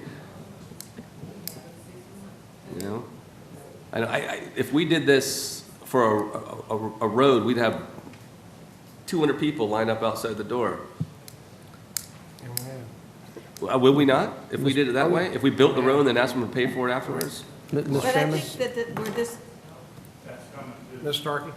where I think this is a little different is that the county entered into this, and I'm sorry, no one's here with Lakuchi, but the county has entered into this big project with federal money in Lakuchi to improve it. And there are a lot of steps to it that were laid out in 2012. And streetlights was just one of the many projects committed to that community to improve it back in 2012.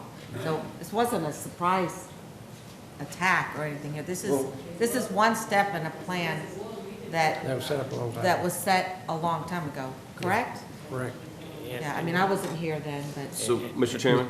Wait a minute. Well, If I could, Mr. Chairman, I was here in 2012. Yeah, that's, All right, so we did a presentation on this, I'm sure, with the Yes, sir, citizens there- back in 2012. I believe there was a public hearing when we did our research. There was a public So hearing. we and had the presentation public back hearing, we in just know what the 2012. numbers were, et cetera, and now the whole thing's laid out, we're coming forward. So it's not like a regular assessment where we're gonna Right. go build it, now we're gonna assess you. This is like talked about before, they may not have been familiar with it, et cetera, but let's go with staff, we voted on it, we put a grant in, we all knew it was happening, so it's not that type of thing, it's just getting the final numbers together. But I would say that I think that you need to be holding maybe some quarterly or annual meetings with that whole boundary that's receiving this federal money that we're paying back how many millions of dollars a year on, right? Or is that, yeah.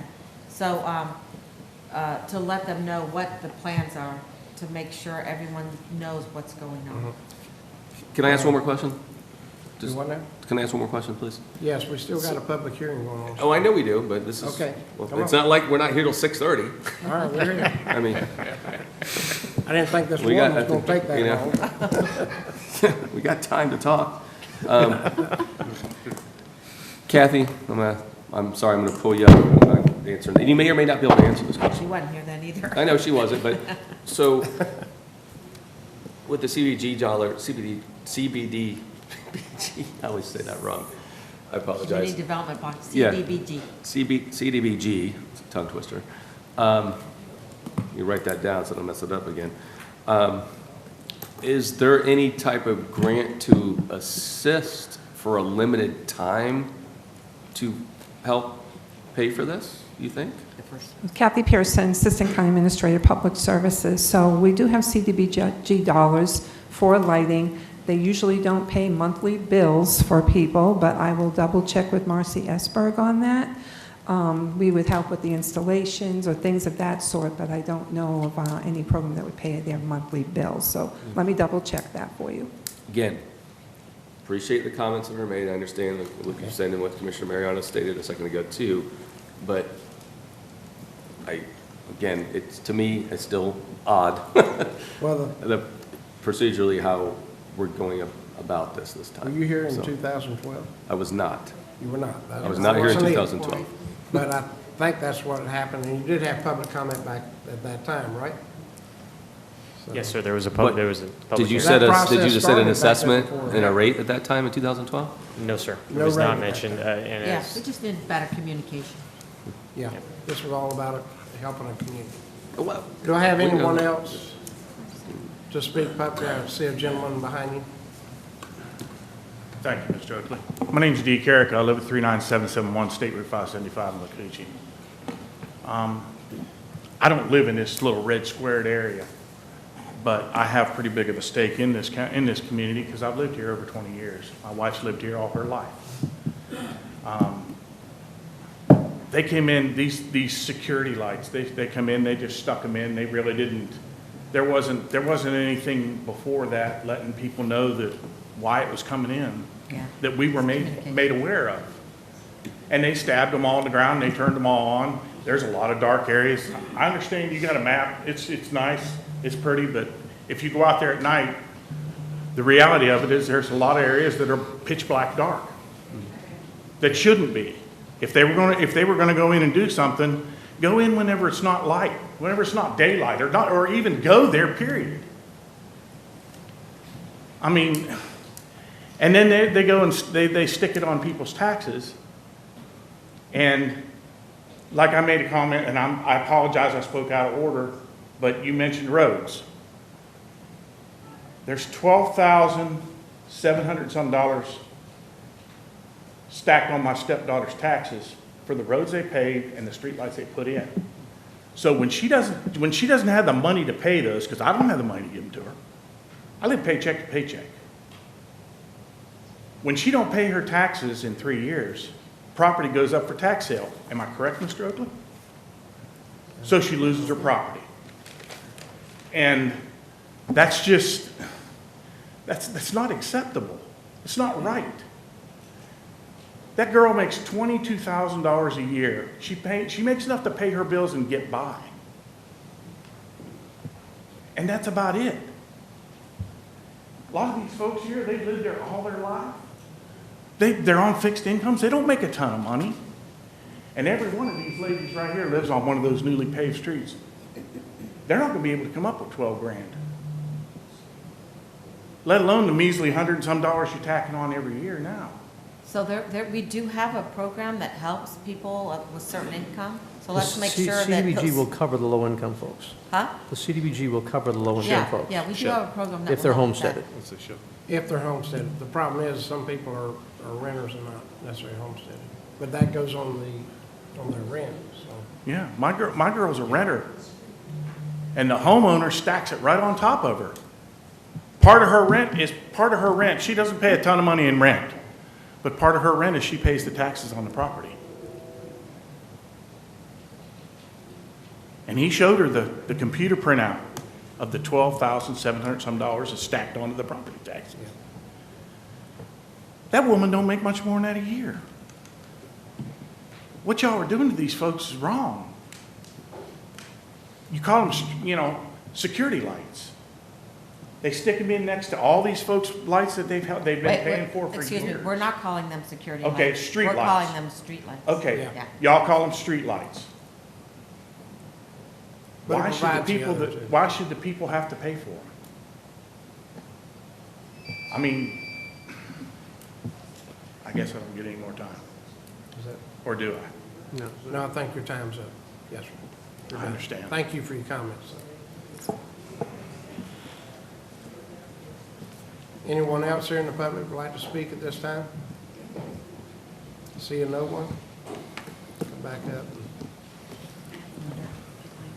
At this time, I'd like to read the letter we brought to the clerk. Clerk will read that into record. This letter is from Christy A., I think the last name is Coven, P.O. Box 1156. She's here? You're here? Are you Ms. Coven? Is that correct? Name and address, please. 39230 Jarvis Street, Dade City. Okay. At the current point in time, I'm unemployed, and like the gentleman just said prior to me, a lot of the people there are low income. They're going to struggle to meet their regular, normal daily expenses, monthly expenses, and to tack on, pretty much for me, doubling my tax bill and then some. It's quite a heavy increase. It's going to be a struggle for a lot of people. Okay. And I'm sure that there was notifications mailed out, but I think more effort could have been made to include the people to make sure that they knew what was going on. Because I certainly feel like I didn't really get a whole lot of information prior, so. And as to the paving of the roads, Cummer and Coit Road, still full of potholes, just saying. Drive down it as little as I can get out of it, but the new ones are nice, but that one still ain't fixed. Thank you. All right, thank you. And I understand where everybody's coming from on that community, because that community is a poor community, and they need help, and we're trying to work as hard as we can to give them help. I actually went as far as stopping a PVAS paving on phase 3 that was already scheduled to go forward when everybody came forward. A lot of the people were renters and couldn't afford that assessment, and I actually continued it and looked into it more and more, and then I actually stopped that paving. So, but we're doing our best to try to do what's best for that community and make it safe, make it a lot better for the schools and the families that live there. We've got a lot of people coming forward with the manufacturing and things, create jobs there for those folks in the community. And street lights, you might not call them security, but they provide a certain security and safeness for that community. And I'm for that, and I understand that. I wouldn't pay for a personal light when I had street lights available in that area. So I understand where they're coming from, and they can't afford a lot of things. And the first phase 1, phase 2, and phase 2A paving went forward, and that assessment got put on taxes, and a lot of people can't afford that. I understand that. And I take that to heart, and I work hard at trying to, we have a phase 3 that's been held up, but I'm working hard to get that done without these charges to the folks there. So, and we'll continue working to make it better for them there and provide jobs there for them so they make more money than that. That's not much money. So it takes a lot more money to live that. They work very hard to make it and survive on low income like some of those out there work and get them. And have transportation to get where they want to. We have PCPT bus transportation out in that area to get them 2 jobs in the community to get a better job. So we provide that as a county. Mr. Chairman? Okay, Mr. Moore. Thank you. One more question. Maybe 2. So we do have quite a few streetlight districts. You know, we vote. I've never had anybody come up, if I'm not correct, if I look historically, oppose one before. But my question is, typically these seem to be established, if I'm not correct, because the community comes together, wants these streetlights in the community. Mr. Chairman, if I may, Yes. most of the street lighting districts that you see are developer initiated. They are put in at the time of the development. There are no residents. Yeah. But we've had those, if I look at certain, I think, yeah, we've had them that they were put in later, so, yeah. 90% of what you see, since I've been your county attorney, are developer initiated. Now, this is an alternate process. I don't think we see as many petitioned street lighting districts as we do petitioned road improvements. Mm-hmm. Well, and you won't see lighting that you're talking about that we put in afterwards, not the type of community we're into with Lacoochee, with being depressed and set back in a poor area, but we don't find that everywhere in our, there's different areas in our county that are like this, but this is an important community. I want to see it grow up, get up out of that situation it's in and come back alive, so. And I think it will be, so. So, yes, sir. Thank you. Just to answer Mr. Steinslater, and I appreciate that. Again, going back, I mean, I've been here since 14, and I don't remember one time where we had a situation similar to this, though, where we installed something and asked for us as a board to vote on an assessment after it was actually installed. Do we, I mean, can anybody answer me if that's happened in 5 years? Well, as I Besides the developer-initiated ones. Right. That's I don't know story. that, I don't know You know what that you're you've had buying a- into with that, you already know what you're buying into then. Right. I don't know that you've had I mean, Justin may know, but I don't know that you've had one that's been petitioned that where they've paid for the street lightings that have been put in place and then the power bills subsequent to that. So you have the same thing with the PFAS that we have out in that same area. Those charges have already been put on those taxes for those different properties. But it went through, there was a procedurally. They went through the procedure. Right. There's a public hearing which happened where people But got to those speak to were, that issue before the roads were built. They were not voted on by the community. They were voted, I think. There was still a public hearing before those Right, roads there's were still built, public hearings, so we but I went through think the that was- process. I think that was put on to them by the commission and not by them voting over 50% to have those streets paved. So. Correct. Because we're using that grant money and trying to improve that community the best we can, and the grant money's coming from somewhere else, but still there are certain costs to the persons that are living there. No, you're correct, Chairman, Mr. Chairman. It just, again, go back to procedurally. I understand. It went through the process of allowing a public hearing beforehand, so this commission could listen to the residents and listen to the citizens and make a decision based either on our own due diligence, listening to staff, or listening to the residents, or a mix of the three. And What you're hearing today before the work was done. Right. Not after the work was done. What you're hearing here today is the same thing you heard on the PVAS. But it's after it was done. It keeps repeating this over and But over I mean, again. it was in the process, and it was still the same issue. There's folks living there, a lot of them live there on properties maybe by a relative, and they're renting, and even the person they're renting from can't afford it, so it gets put on taxes. But, So- and I understand that that's two separate issues we're talking about. Oh, yeah, it's two separate ones. Affordability is one, procedure and going through a process is a totally different issue, though. Yeah.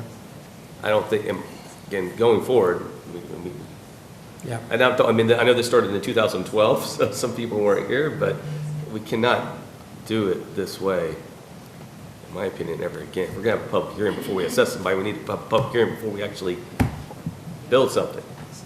I don't know if it was done, how was the original procedure carried out? Do you This know? is the first time we've seen the numbers.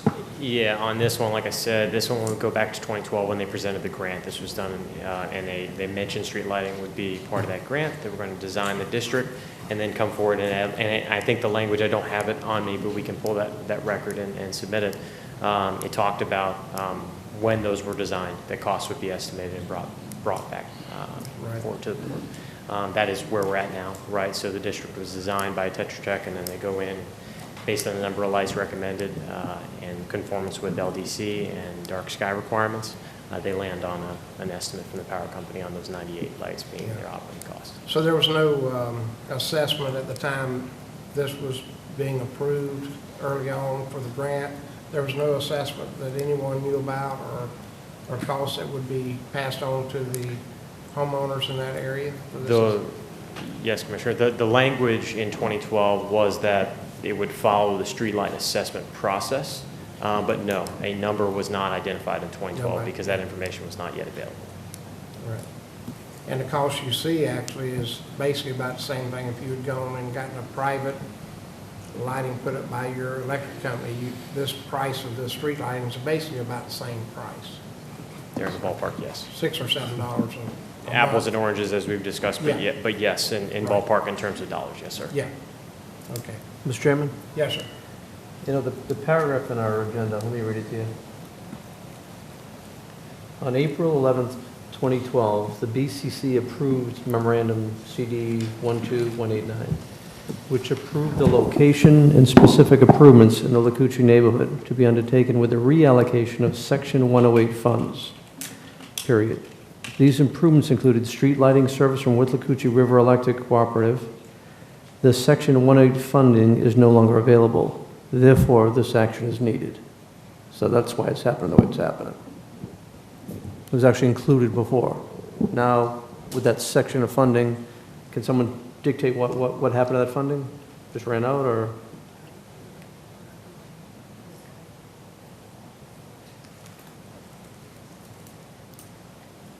The funding for... There's some Section 108 funds. No one knows what that is? What would that have been paying? Is that for the assessment? I mean, it would have been... That was the initial grant. The Section Or initial 108 grant. funds was the Tommytown loan that we took out. So we're Okay. paying about $1 million a year for that, back up until 2026. I'll have to look and see. I wasn't here in 2012 either, so I'd have to see when that funds ran out. Mm-hmm. Do we want to continue Ms. this? Starkey? I mean, we got to keep moving. So, No, so the only note that I We would have three give things left. in, with the county attorney would No, be, this- if this is not, so we continue to today, this is about the latest time we've worked with the tax collector, for this to go on this next year's assessment. Oh. If we, and the board can do whatever it pleases, of course, but if we do continue, we do run the risk of having to come back, and then you would have an assessment that would be, the first year assessment could be 2 years plus. So that number might be a why lot don't, larger. Okay, so it's good for the community to have the streetlights. The issue is funding. Is the annual amount the 17,000, is that what I see? If someone else were paying it, the total amount would be around 17,000 a year. So why don't we go ahead and approve this, but look for financial support for the community through CDBG funds or somewhere. What, that's a good point. So, that's what I was brought up earlier. Can you go back to Commissioner, referring to what Commissioner Starkey just stated, but also Commissioner Mariano's in reference to the 108, if you can pull that back up. That was the screen. Thank you. We need a little more information. Yeah, approving the location-specific improvements in the Lucucci neighborhood to be undertaken with the allocation of Section 108 funds, this including the coordination of street lighting services here. So I think we need to find that out, because there not be an assumption made that as 108 funds, we're going to be paying for this all the way through. That's why there's not enough information in that paragraph. What does that mean? So in 2012, could the assumption have been made that the ongoing lighting was going to be paid for with Section 108 funds? Subsidized or something. Or subsidized, yeah. And no one here, it seems, has that information.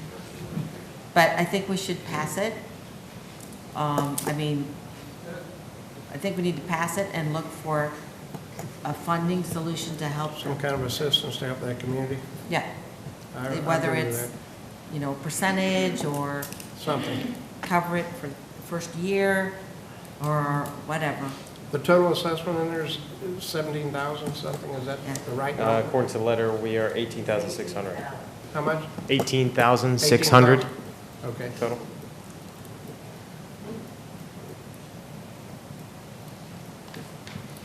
Well, I'm in favor of reaching out and see if we can't give them some assistance in these lighting. The lights there, I think they need to be there, and I appreciate the fact that they are there.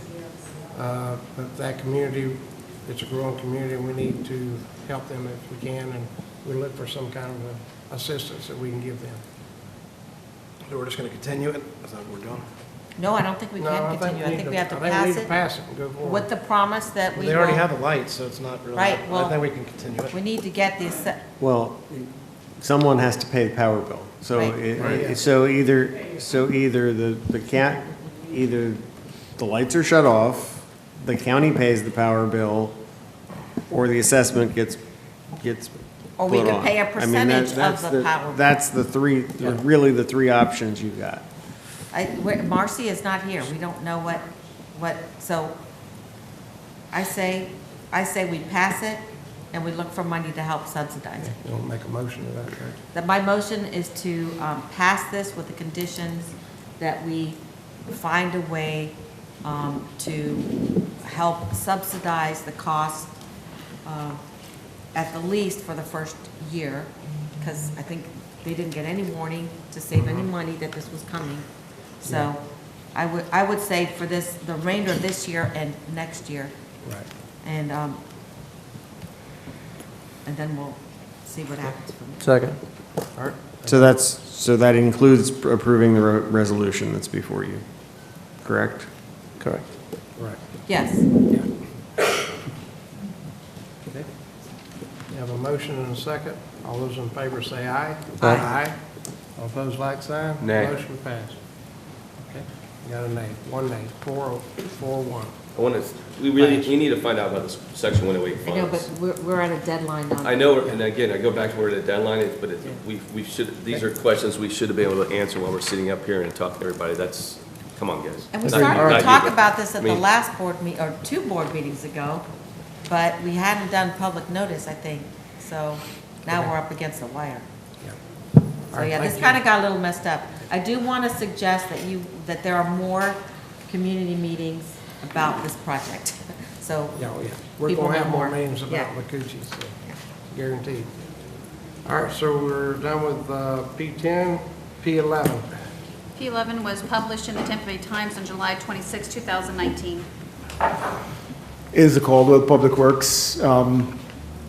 This is the Jerome Pavement Assessment Project, PVAS number 3328. Do you want me to go through everything? One street involved, it's private, it's unpaved. The total project estimated cost is $187,700. The maximum cost per ERU is $9,267.80. Because it's private and unpaved, there is no discount, and the maximum assessment remains the same. There were 22 possible votes. We got back 10 responses to the petition, which is 45%, responded. 6 were in favor, voted yes, and 4 were against the project. The annual installment is over a 15-year period, and the interest rate is 5.25%. This is a project, it's off Erin Cutoff, and just a few pictures of the road condition. Staff is recommending approve. Sorry. Is there anyone here in the put to speak to this item, P11? Seeing no for roll. Second. Got a motion and a second. All those in favor say aye. Aye. All opposed, like sign. Okay, motion passed. P12. Item P12 was published in the Tampa Bay Times on July 26, 2019. This is the Field Green Place PVAS project number 3350, 1 street county maintained and paved. The estimated project cost is $45,900. Maximum cost per ERU is $4,590.60. The discounted amount is $8,726.51. The maximum cost per ERU after the discount is $3,692.95. There were 11 possible votes. 8 responded, and 4 were in favor and 4 are against. And as per the ordinance, we have to carry this to the board for approval. The annual installation is over a 10-year period, 5.25% interest rate. Location map, road condition, and staff is recommending approve. Okay, this public hearing, is anyone here to speak to P12? Seeing no one? Seeing no one, move approval. Second. Got a motion approved and a second. All those in favor say aye. Aye. All opposed, like sign. Motion passed. P13. P13 was published in the Tampa Bay Times, July 26, 2019. This is a Saratoga Place PVAS project number 3360, 1 street county maintained and paved. The estimated cost for the project is $48,700. Maximum cost per ERU, $4,425.73. The discounted amount is $9,170.72. Maximum cost per ERU after the discount is $3,569.30. There were 12 possible votes. 8 responded. 8 were returned to us. 4 and 4, and the annual installation is over a 10-year period, and interest rate at 5.25%. The location map, road condition, staff is recommending approve. Okay. Is anyone here to speak to P13? Seeing no one? Seeing no one, move for approval. Second. Got a motion and a second. All those in favor say aye. Aye. All opposed, like sign. Motion passed. Back to P4. P14. That's tonight. That's tonight. That's tonight. Back to P4. Where's my paper? P3, sorry, P3. Oh, excuse me, P3. Or C. Wait, excuse me, Ainsley? Yeah, P3, I'm actually okay with, Mr. Would you Chairman. mind please taking a look at Kinsmere and then getting back with me? Sorry. Kinsmere, and give me a little history on Kinsmere.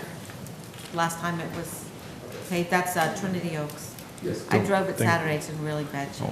We have one more item still. Yeah, We but got he's P3. Yeah, Mr. Chairman, I'm going to move approval. I actually looked at it as we're on the screen. I kind of saw something that gave me more comfort to it, so I'll move approval. Second. Okay, a motion and a second to approve P3. Mr. Chairman, you didn't call for public comment the first time because it was pulled from consent, so you need to do it Okay. now. For P3, is anyone here to speak for or against P3? Anyone? Seeing no one? Have a Move motion approval. and a second. Second. All those in favor say aye. Aye. Opposed, like sign. Motion passed. All right, this evening.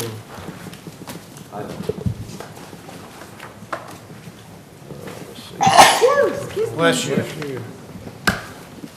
Are we done? We're at recess? Just a second. trying to find that sheet. I think we're just done until 6. I think we're done. We have 44%. Yeah. No, not yet. Some more in here, but I don't see it. He's not recessed us yet. I was trying to have. Oh, my God. Here we go. This evening. I could head to the mall. So that finishes all of our public hearing items tonight. We're finished with old business. The board will reconvene at 6:30 p.m. The public hearing agenda for adoption of tentative millage rates and budget fiscal year 2020 to 6:30 tonight. Okay? Boom. Adjourned. Thank you.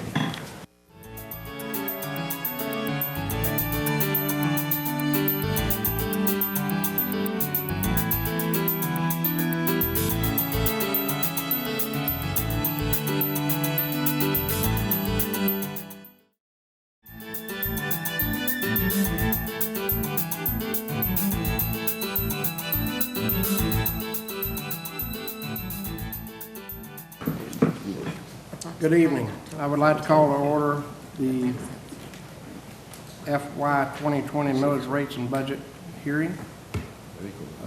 First public hearing, September 3rd, 2019, 6:30 p.m.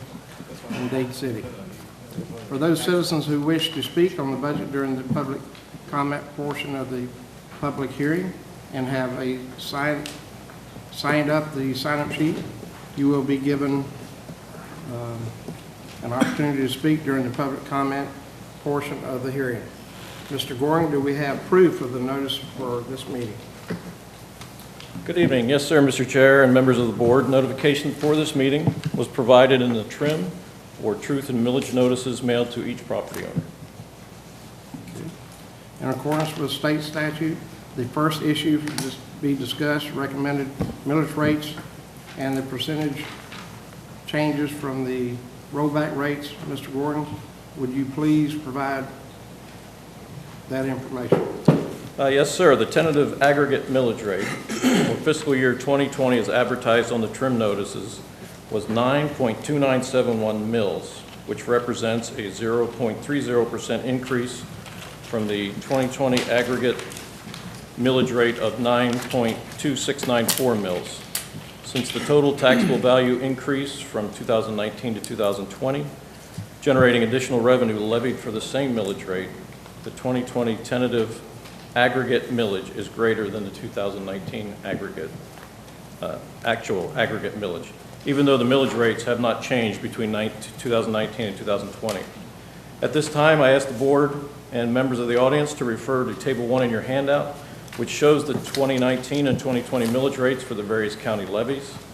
The table also provides a comparison of the 2020 millage rates to the rollback rates and the 2019 millage rates.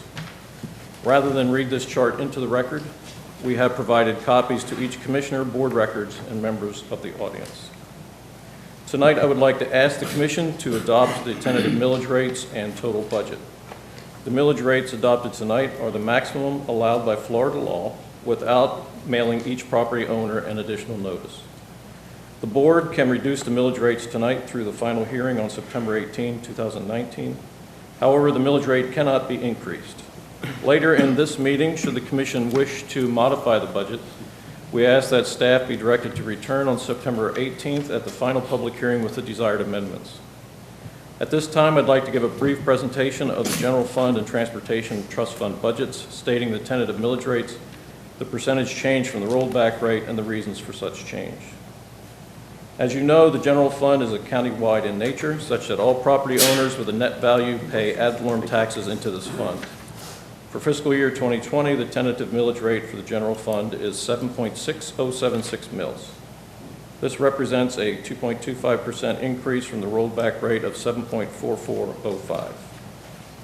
The county realized a 9.3% increase in taxable assessed values over the past year. Compared to the current fiscal year, the tentative general fund expenditure budget represented an increase of $42.8 million. The main factors for this increase include an $18.9 million increase in reserves, fully funding the sheriff's budget request, a 6% wage increase for board and constitutional officer employees, $6.8 million for business plan initiatives such as the EMS Quality Assurance Initiative, the final year of the restoration of library hours, and an emergency generator replacement plan. It also includes $6.6 million for investments in infrastructure, such as the Starkey Ranch District Park baseball fields, roller hockey rink, 2 roller hockey rinks in partnership with the Tampa Bay Lightning, various information technology projects, and the facilities master plan. Prior action by the Florida legislature eliminated the requirement for a mandatory transportation ad valorem tax. No millage was levied for fiscal year 2019, and we propose no millage be assessed for the Transportation Trust Fund for capital transportation needs during fiscal year 2020, since revenue for this fund comes from the first local option gas tax as well as the tax increment financing fund. It is now time to accept comments from the public on general fund and the Transportation Trust Fund budgets and associated millage rates. Individuals will be given 3 minutes to speak, and 1 representative from an organization or group will be provided 5 minutes to speak. Time limits will be strictly adhered to. Please limit your comments at this time to discussion of the general fund and transportation trust fund. We will be calling on people to speak based on the sign-up sheet. If you wish to speak but have not signed up, you will be given an opportunity to speak after those who have signed up and spoken. Does anyone, I don't have a sign-up sheet with anyone signed up. Does anyone in the audience wish to speak to public comment? Seeing no one. Public comment on the general fund and transportation fund budgets, the millage rates has been received. Is there any discussion by the board? Mr. Chairman. Yes, sir. I don't want to do anything as far as changing millages in the budgets, et cetera, but one of the budget items that we talked about during our deliberations months ago and brought up recently was about using the money that was part of a study project on the Gateway for $100,000, or to go use a piggyback dredge contract that West Palm Beach used for just under $100,000. The folks I've talked to up and down the coast for the past 2.5 years clearly want to see dredging done. We've got an opportunity where some advanced work was done and donated to study the Gulf Harbors, Woodlands Landings area, as well as the Hudson Channel, which was shrunk to a 44-foot wide area, which is very unsafe for boaters. The others clearly need to be dredged and are affecting property values up and down. So much so when you consider one company that you heard from a citizen talk about West Coast Marine left Pasco to go to Hernando, and they're the largest boat retailer, they say, in the area, in the nation. We had a place in Leisure Lanes at Hudson across the Walmart where there was a boat and RV place that was going to come in that we had redone, and I guess between the cost of revenues, they decided not to go. When I went to the people at the Gulf Landings, which is like 587 homes, those folks clearly said their values are dropping, people can't get their boats out, they want to see dredging done. At that meeting, they talked about many different things, including having the association assess each home, which they have the power to do, at $1,000 per home, which can go towards a future dredging project for them. That's $580,000. The Woodlands is meeting next month. They wanted me to wait to go to them where they can get a full audience to have the same discussion, and I expect another 100 plus emails that may come to follow to say they want to support it. So clearly you've seen support from them. Gulf Harbor's got 2,000 people that would go.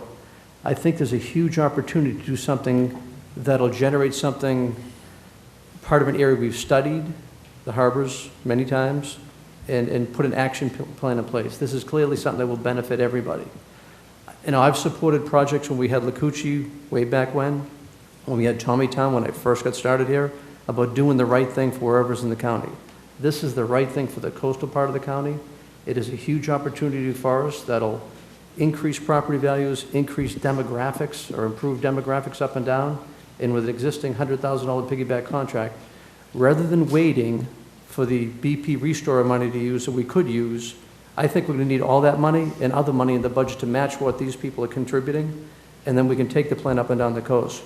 But this is where it can start right here, right now, And I guarantee you, everybody up and down will say they would much rather see that $100,000 spent here than another study to go somewhere else that may sit in the shelf for who knows how long.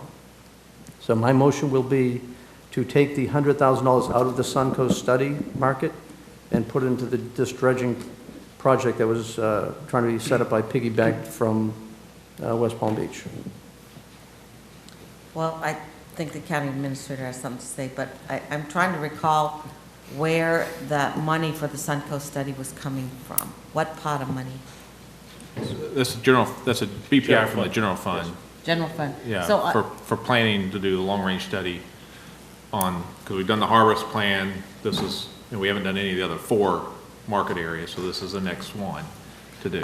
I'm very supportive of dredging, but I think it's really premature to start asking folks to pitch in when we don't know what that formula, how much the cost is going to be, and flesh out that formula. So $1,000 may be too high, $1,000 per house may be too low. So I don't think that, I just don't think we're there yet. Now, as far as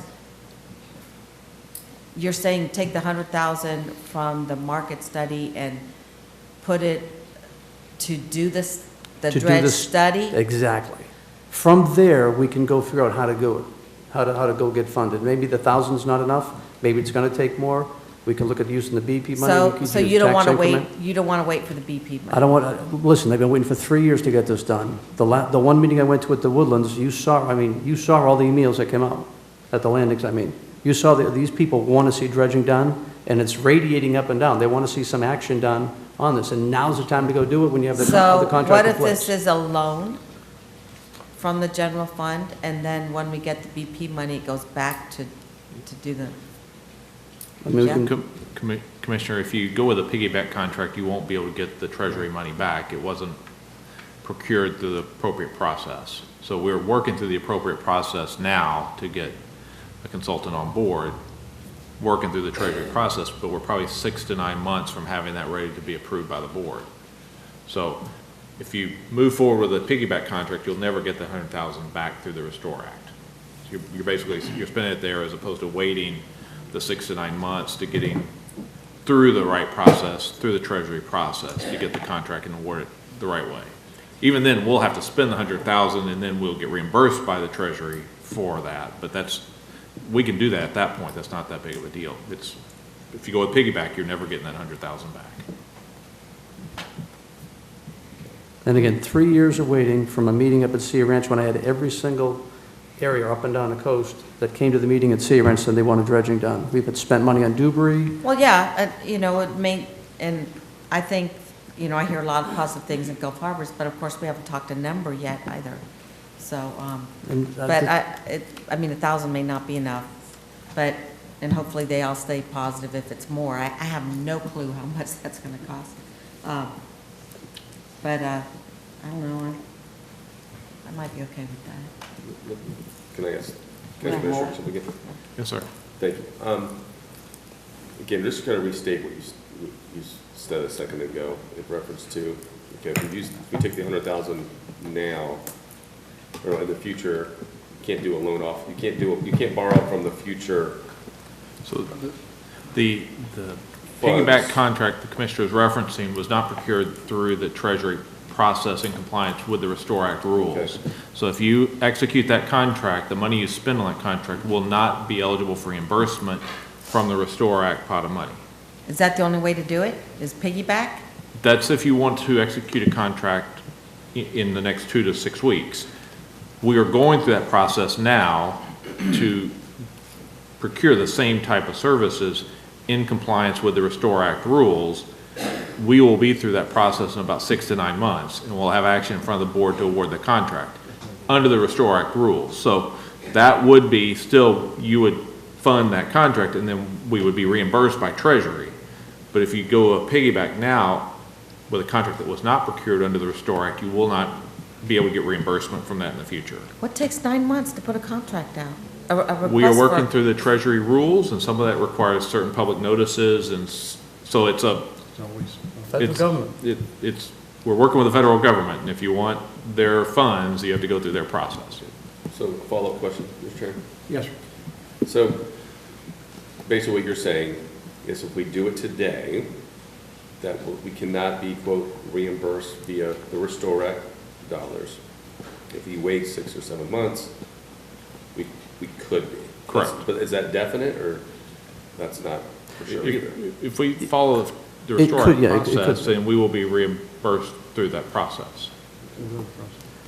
But that will just delete that $100,000 of money that you're going to need for dredging anyway. I mean, we're not going to have money with the Restore Act money to get this done. We're going to need to get more money. It's So, only a lot more.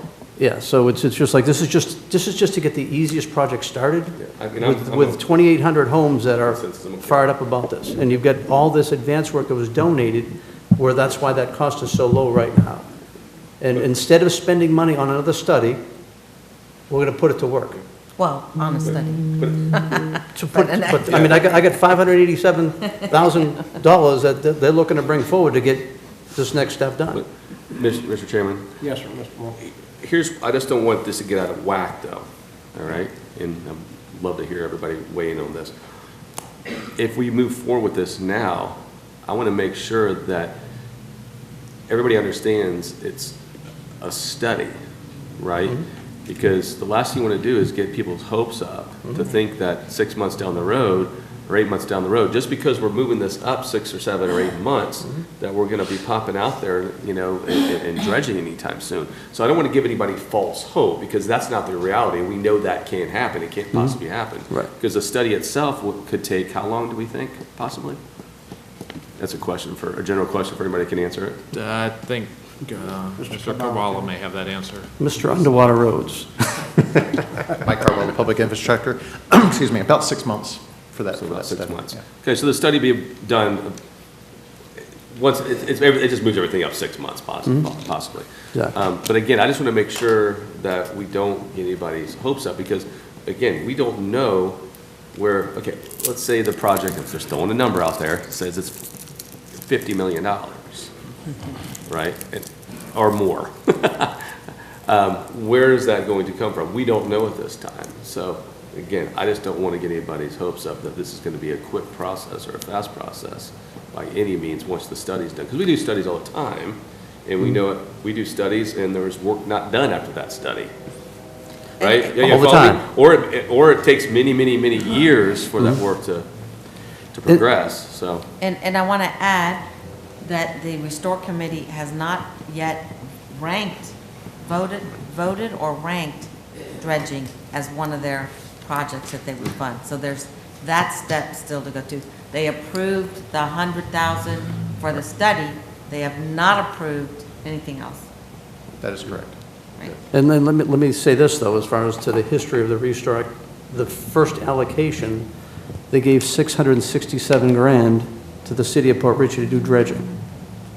And when we tried to look at future allocation for Pot 3, the board said, you know what, before we put any more money into dredging, if we're going to use extra dredging money, let's go back to Pot 1 first.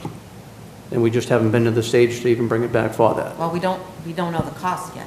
And that's why we need to, Can't- that's exactly why we need to take this Everything's up. being held up because Yeah. we don't have the cost. Just follow up again, Mr. Chairman. Mr. Moore. Again, we all have stated, I know we all agree that dredging is very, very important to that area, to obviously the west coast of Pasco County. We understand that it's very much needed. I also understand that some of the areas may never be dredged because of the Army Corps of Engineers. So, not saying residential canals, but there's some areas I know there could be possibly be some problems in the future. Anybody can respond to that if you like, but there's some areas that have been talked about in the past that we don't know if we'd ever get a Corps permit to actually do the dredging, unfortunately. But am I not correct with that? That anybody knows? No, I'm not certain which areas, but I mean, the approach would be to, part of these assessments would be to look at the permittability of those actions. Because I know they've turned their noses up at some areas in the past, am I not correct? Some areas will struggle. Places like Leisure Beach that did theirs and funded their own maintenance dredge from years ago that needs to be done as well, which is part of this right here. they'll have trouble. Westport is one that doesn't show records, though it does show it. It's going to have to go through approval process that it was there before 1972 or 1975. So there will be issues as we go along, but this is just like 2 channels that have been looked at from Gulf Harbors and Hudson that have been looked at, and Hudson was already done, so it's just a straight maintenance dredge on that part. So those 2 things, again, Gulf Harbors doesn't need that much work on the end of it, but the inside part to the landings, that does. So that's why they're so willing to, they know how important it is for their quality of life. I mean, they bought multi-million-dollar homes. Sure. And they can't get out with a sailboat or a big boat at a certain time. So that's why they're willing, and I think it's a great way to start because these are very affluent people that know what they want, that knew what they bought, and now they just want to get back to where they were. And that will set a good template, I think, for all the other people that we're going to try to say, look, they had to donate, you got to donate, and we're all in this together. So I think it's just a great starting point. Yeah. So one more follow-up, and I know other people probably want to weigh in too. I will say this though, because we did receive, at least I did, I would assume a lot did, because I saw that multiple commissioners were on some of those emails. I did receive quite a few emails from people though that said that they do not want to pay anything and they think the county should be the ones footing the bill. Mm-hmm. Yeah. So there were quite a few of those, and so it wasn't a massive emails that said we're willing to contribute. There was also quite a few, especially towards the end. Mm-hmm. So I know that seems like some of the discussions amongst some people may have changed a little bit. Mm-hmm. That said, well, we think the county should take care of this because it's a benefit for everybody in the county. So those were, so there's people out there that are sure thinking that too. Mm-hmm. You know, so they're not all on board with contributing. Yeah. At least that's what many people said in their emails, and I would assume everybody received those same emails, so. And I'll tell you, from the night of that meeting, and again, they just brought me in just to talk about dredging, period. Everybody in there was fired up about it. And from that, the emails like tripled, just from word of mouth, and they put in their own newsletter, et cetera, and then it reached over a little bit to the Woodlands as well. So there's definitely a lot of enthusiasm for it. The landings. Let's look on stage. Well, just so you know, the landing is an association. That association there has the power to assess these people that money. And everybody in that room from the landings was 100% for it. They'll have their own discussion. I mean, it's not rock solid. I mean, they got to go through the process. But even people who are in the room thought we could raise at least half that much money in a very short period of time. So they're willing to go take the step. We just got to put them in that step. And for $100,000, instead of doing another study that's just going to sit. But I don't think that we have to, I mean, the budget's, the money's the money. We can redirect it later. We don't have to redirect it right now. It's not what I was told by the administrator, so I had to bring it up tonight. Because I had brought it up twice before, thought we had it pretty well covered. Just wanted to verify with him today. He said, no, you need to bring it up. I don't think we ever gave the nod to necessarily do that. You did not give the nod to include that in the budget, so if you wanted included in your 2020 budget, today is a day to amend the budget to do that. Well, Are you saying include or switch? Yeah, right. Well, you would add this and delete something else. So you got to take money from something else to fund this. Well, so the commissioner gave an option. Right. So that's probably should be restated again where. Yeah, and what is the impact on what other projects putting off for a year, I guess, or half a year? The project would be the Gateway study, which is the same amount of money at $100,000. I mean, I'll put in the motion the flexibility, or if the administrator decides to finds it somewhere else in another project, I don't mind.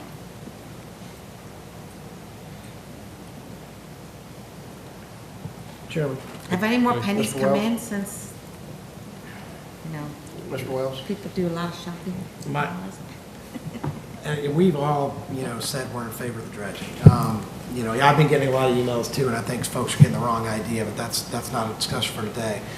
I'm all about moving forward with something, but we need to make sure we do it right, because I can tell you the Hudson Channel was not done right. I don't want to rush this and have it be done wrong. Mm-hmm. I mean, are you saying that if we waited the 6 months, we're still going to pay $100,000 for a company to come in and do the same thing? I mean, do we know if this company is reputable, Dan, to do these kind of things? I just want to make sure we have some. I know you mentioned something about some people donating stuff. My concern is in the past, again, I look at the Hudson Channel, it's terrible. I don't like to talk about the past, but I want to make sure we get this right. It's important. The dredging is important for this county, but we want to make sure, again, if it takes us 9 months to get it right. And let me touch on that too, because 2004, before I was elected, that was approved, designed. I didn't say it's your fault. No, I'm just watching, but I want you to know, because it was like my very first meeting was at that meeting there at Gianni's Restaurant, talking to all the boaters there that were mad, were like taking the channel and narrowing it down, and, you know, all these seagrass zones that they weren't happy about. And at that time, trying to go to DEP and the Army Corps to go get anything changed was brutal. It's a whole different world nowadays. DEP is so much easier to work with. And I think with the Army Corps, I think we're going to have better luck with them as well, if and when we need them. And I will tell you, with the boaters' experience out there, we will make sure everybody looks at these channels every step of the way. Everybody knows what they're going to get and what we're coming forward with. But this will be a much better result. Well, I just use that as an example because it did not, it negatively affected economic development. Absolutely did. Those folks can't even go to work unless the tide's up. So Right. I just want to make sure, again, so this company does these all over the country. So this particular company, the name escapes me, but it was selected through a competitive consultant negotiation act, so they selected the most qualified, and of course we deemed that we could piggyback on that. The scope was very, very similar. So under the scope of services that was done by this municipality, I believe it was West Palm Beach, they were deemed qualified. It's the same process we would go through on our own. We would take in interested firms, we'd look at their experience, and we would weigh all those factors before making a selection.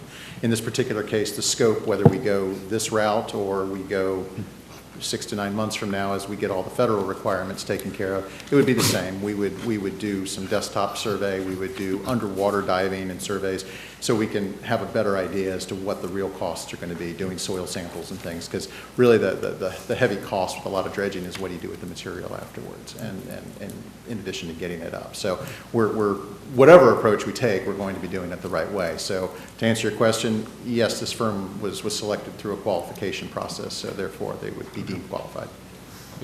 One follow-up and I'm done. Okay, Mr. Thanks, Moore. I know we want to move on. So, I mean, I'll be supportive.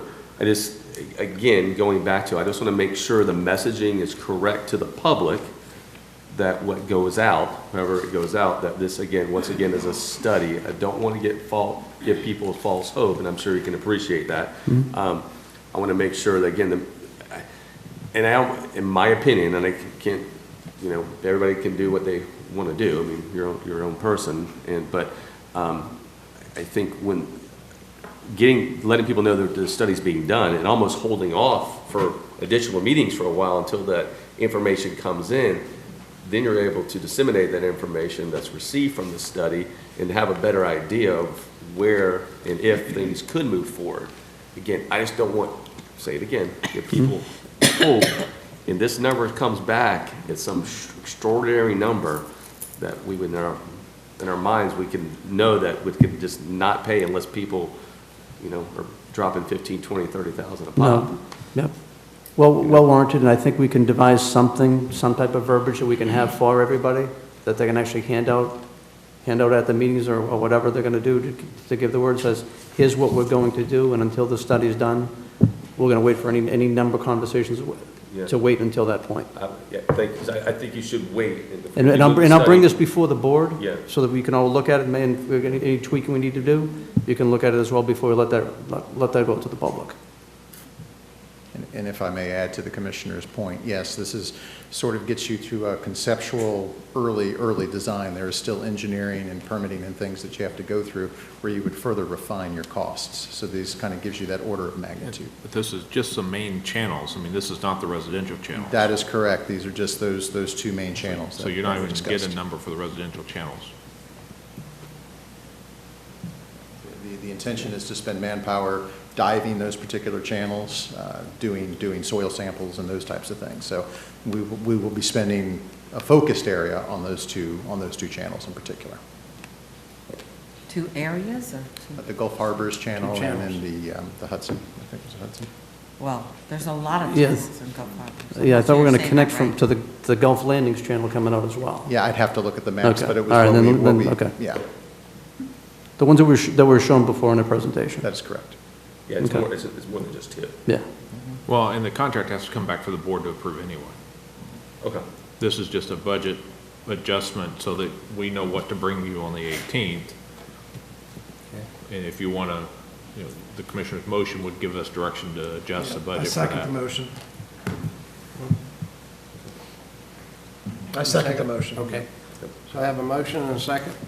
All those in favor say aye. Aye. All opposed, like sign. Motion passed. Thank you very much. All right. Now, is there a motion to adopt the tentative millage rate for fiscal year 2020 for the general fund of 7.6076 mills?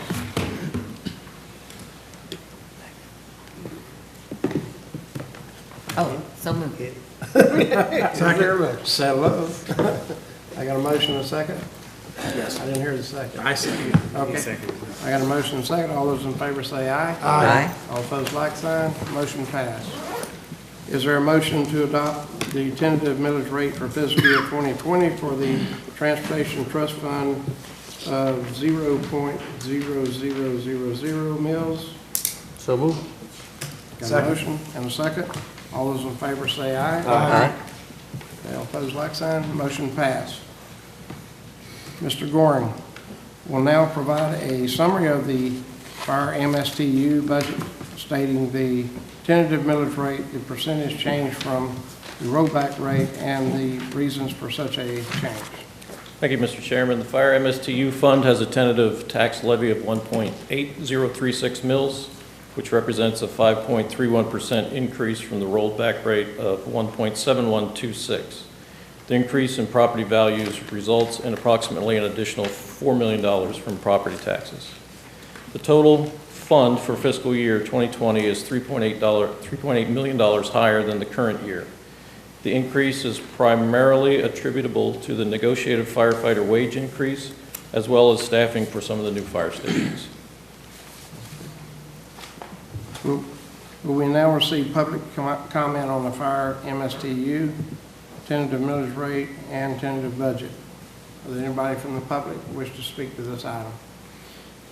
Seeing no one, is there a motion to adopt the tentative rate of 1.8036 mils for the fire MSTU? So moved. Second. Got a motion and a second. All those in favor say aye. Aye. All opposed, like sign. Motion passed. Mr. Goring will now provide a summary of the jail facility bond budget stating the tentative millage rate required to pay the annual debt service. Thank you. The jail facility bond has a tentative tax levy of 0.0277 mils. This is the first year the county is levying this voter-approved debt service. Voter-approved debt service millage, which is set to repay the debt service for this general obligation bond. The total fiscal year 2020 debt service for this fund is $773,743. Okay, we will now receive public comment on the jail facility bond. Does anyone in the audience wish to speak to this bond? Seeing no one, we'll move on. Is there a motion to adopt the tentative So moved. millage rate? Second. 0.277 mils for the jail facility bond. Right, you got a motion All and a right, I got a second? motion and a second. All those in favor say aye. Aye. All opposed, like sign. Motion passed. Mr. Goring will now provide a summary of the fire rescue bond budget stating the tentative millage rate required to pay the annual debt service. Thank you. The fire rescue bond has a tentative tax levy of 0.0222 mils. This is the first year the county is levying this voter-approved debt service millage, calculated to repay the debt service for this general obligation bond. The total fiscal year 2020 debt service for this fund is $618,525. We will now receive public comment on the fire rescue bonds. Anyone here from the public would like to speak to this bond? Seeing no one, is there a motion to adopt a tentative millage rate of 0.022 mils for the Second. fire rescue bond? Okay. I got a motion and a second. All those in favor say aye. Aye. All opposed, like sign. Motion carries. Mr. Goring will now provide a summary of the Parks, Recreation, and Natural Resources bond budget, stating the tentative millage rate required to pay the annual debt service. Thank you. The Parks, Recreation, and Natural Resources bond has a tentative tax levy of 0.0100 mils. This is the first year the county is levying this voter-approved debt service millage, which is set to repay the debt service for this general obligation bond.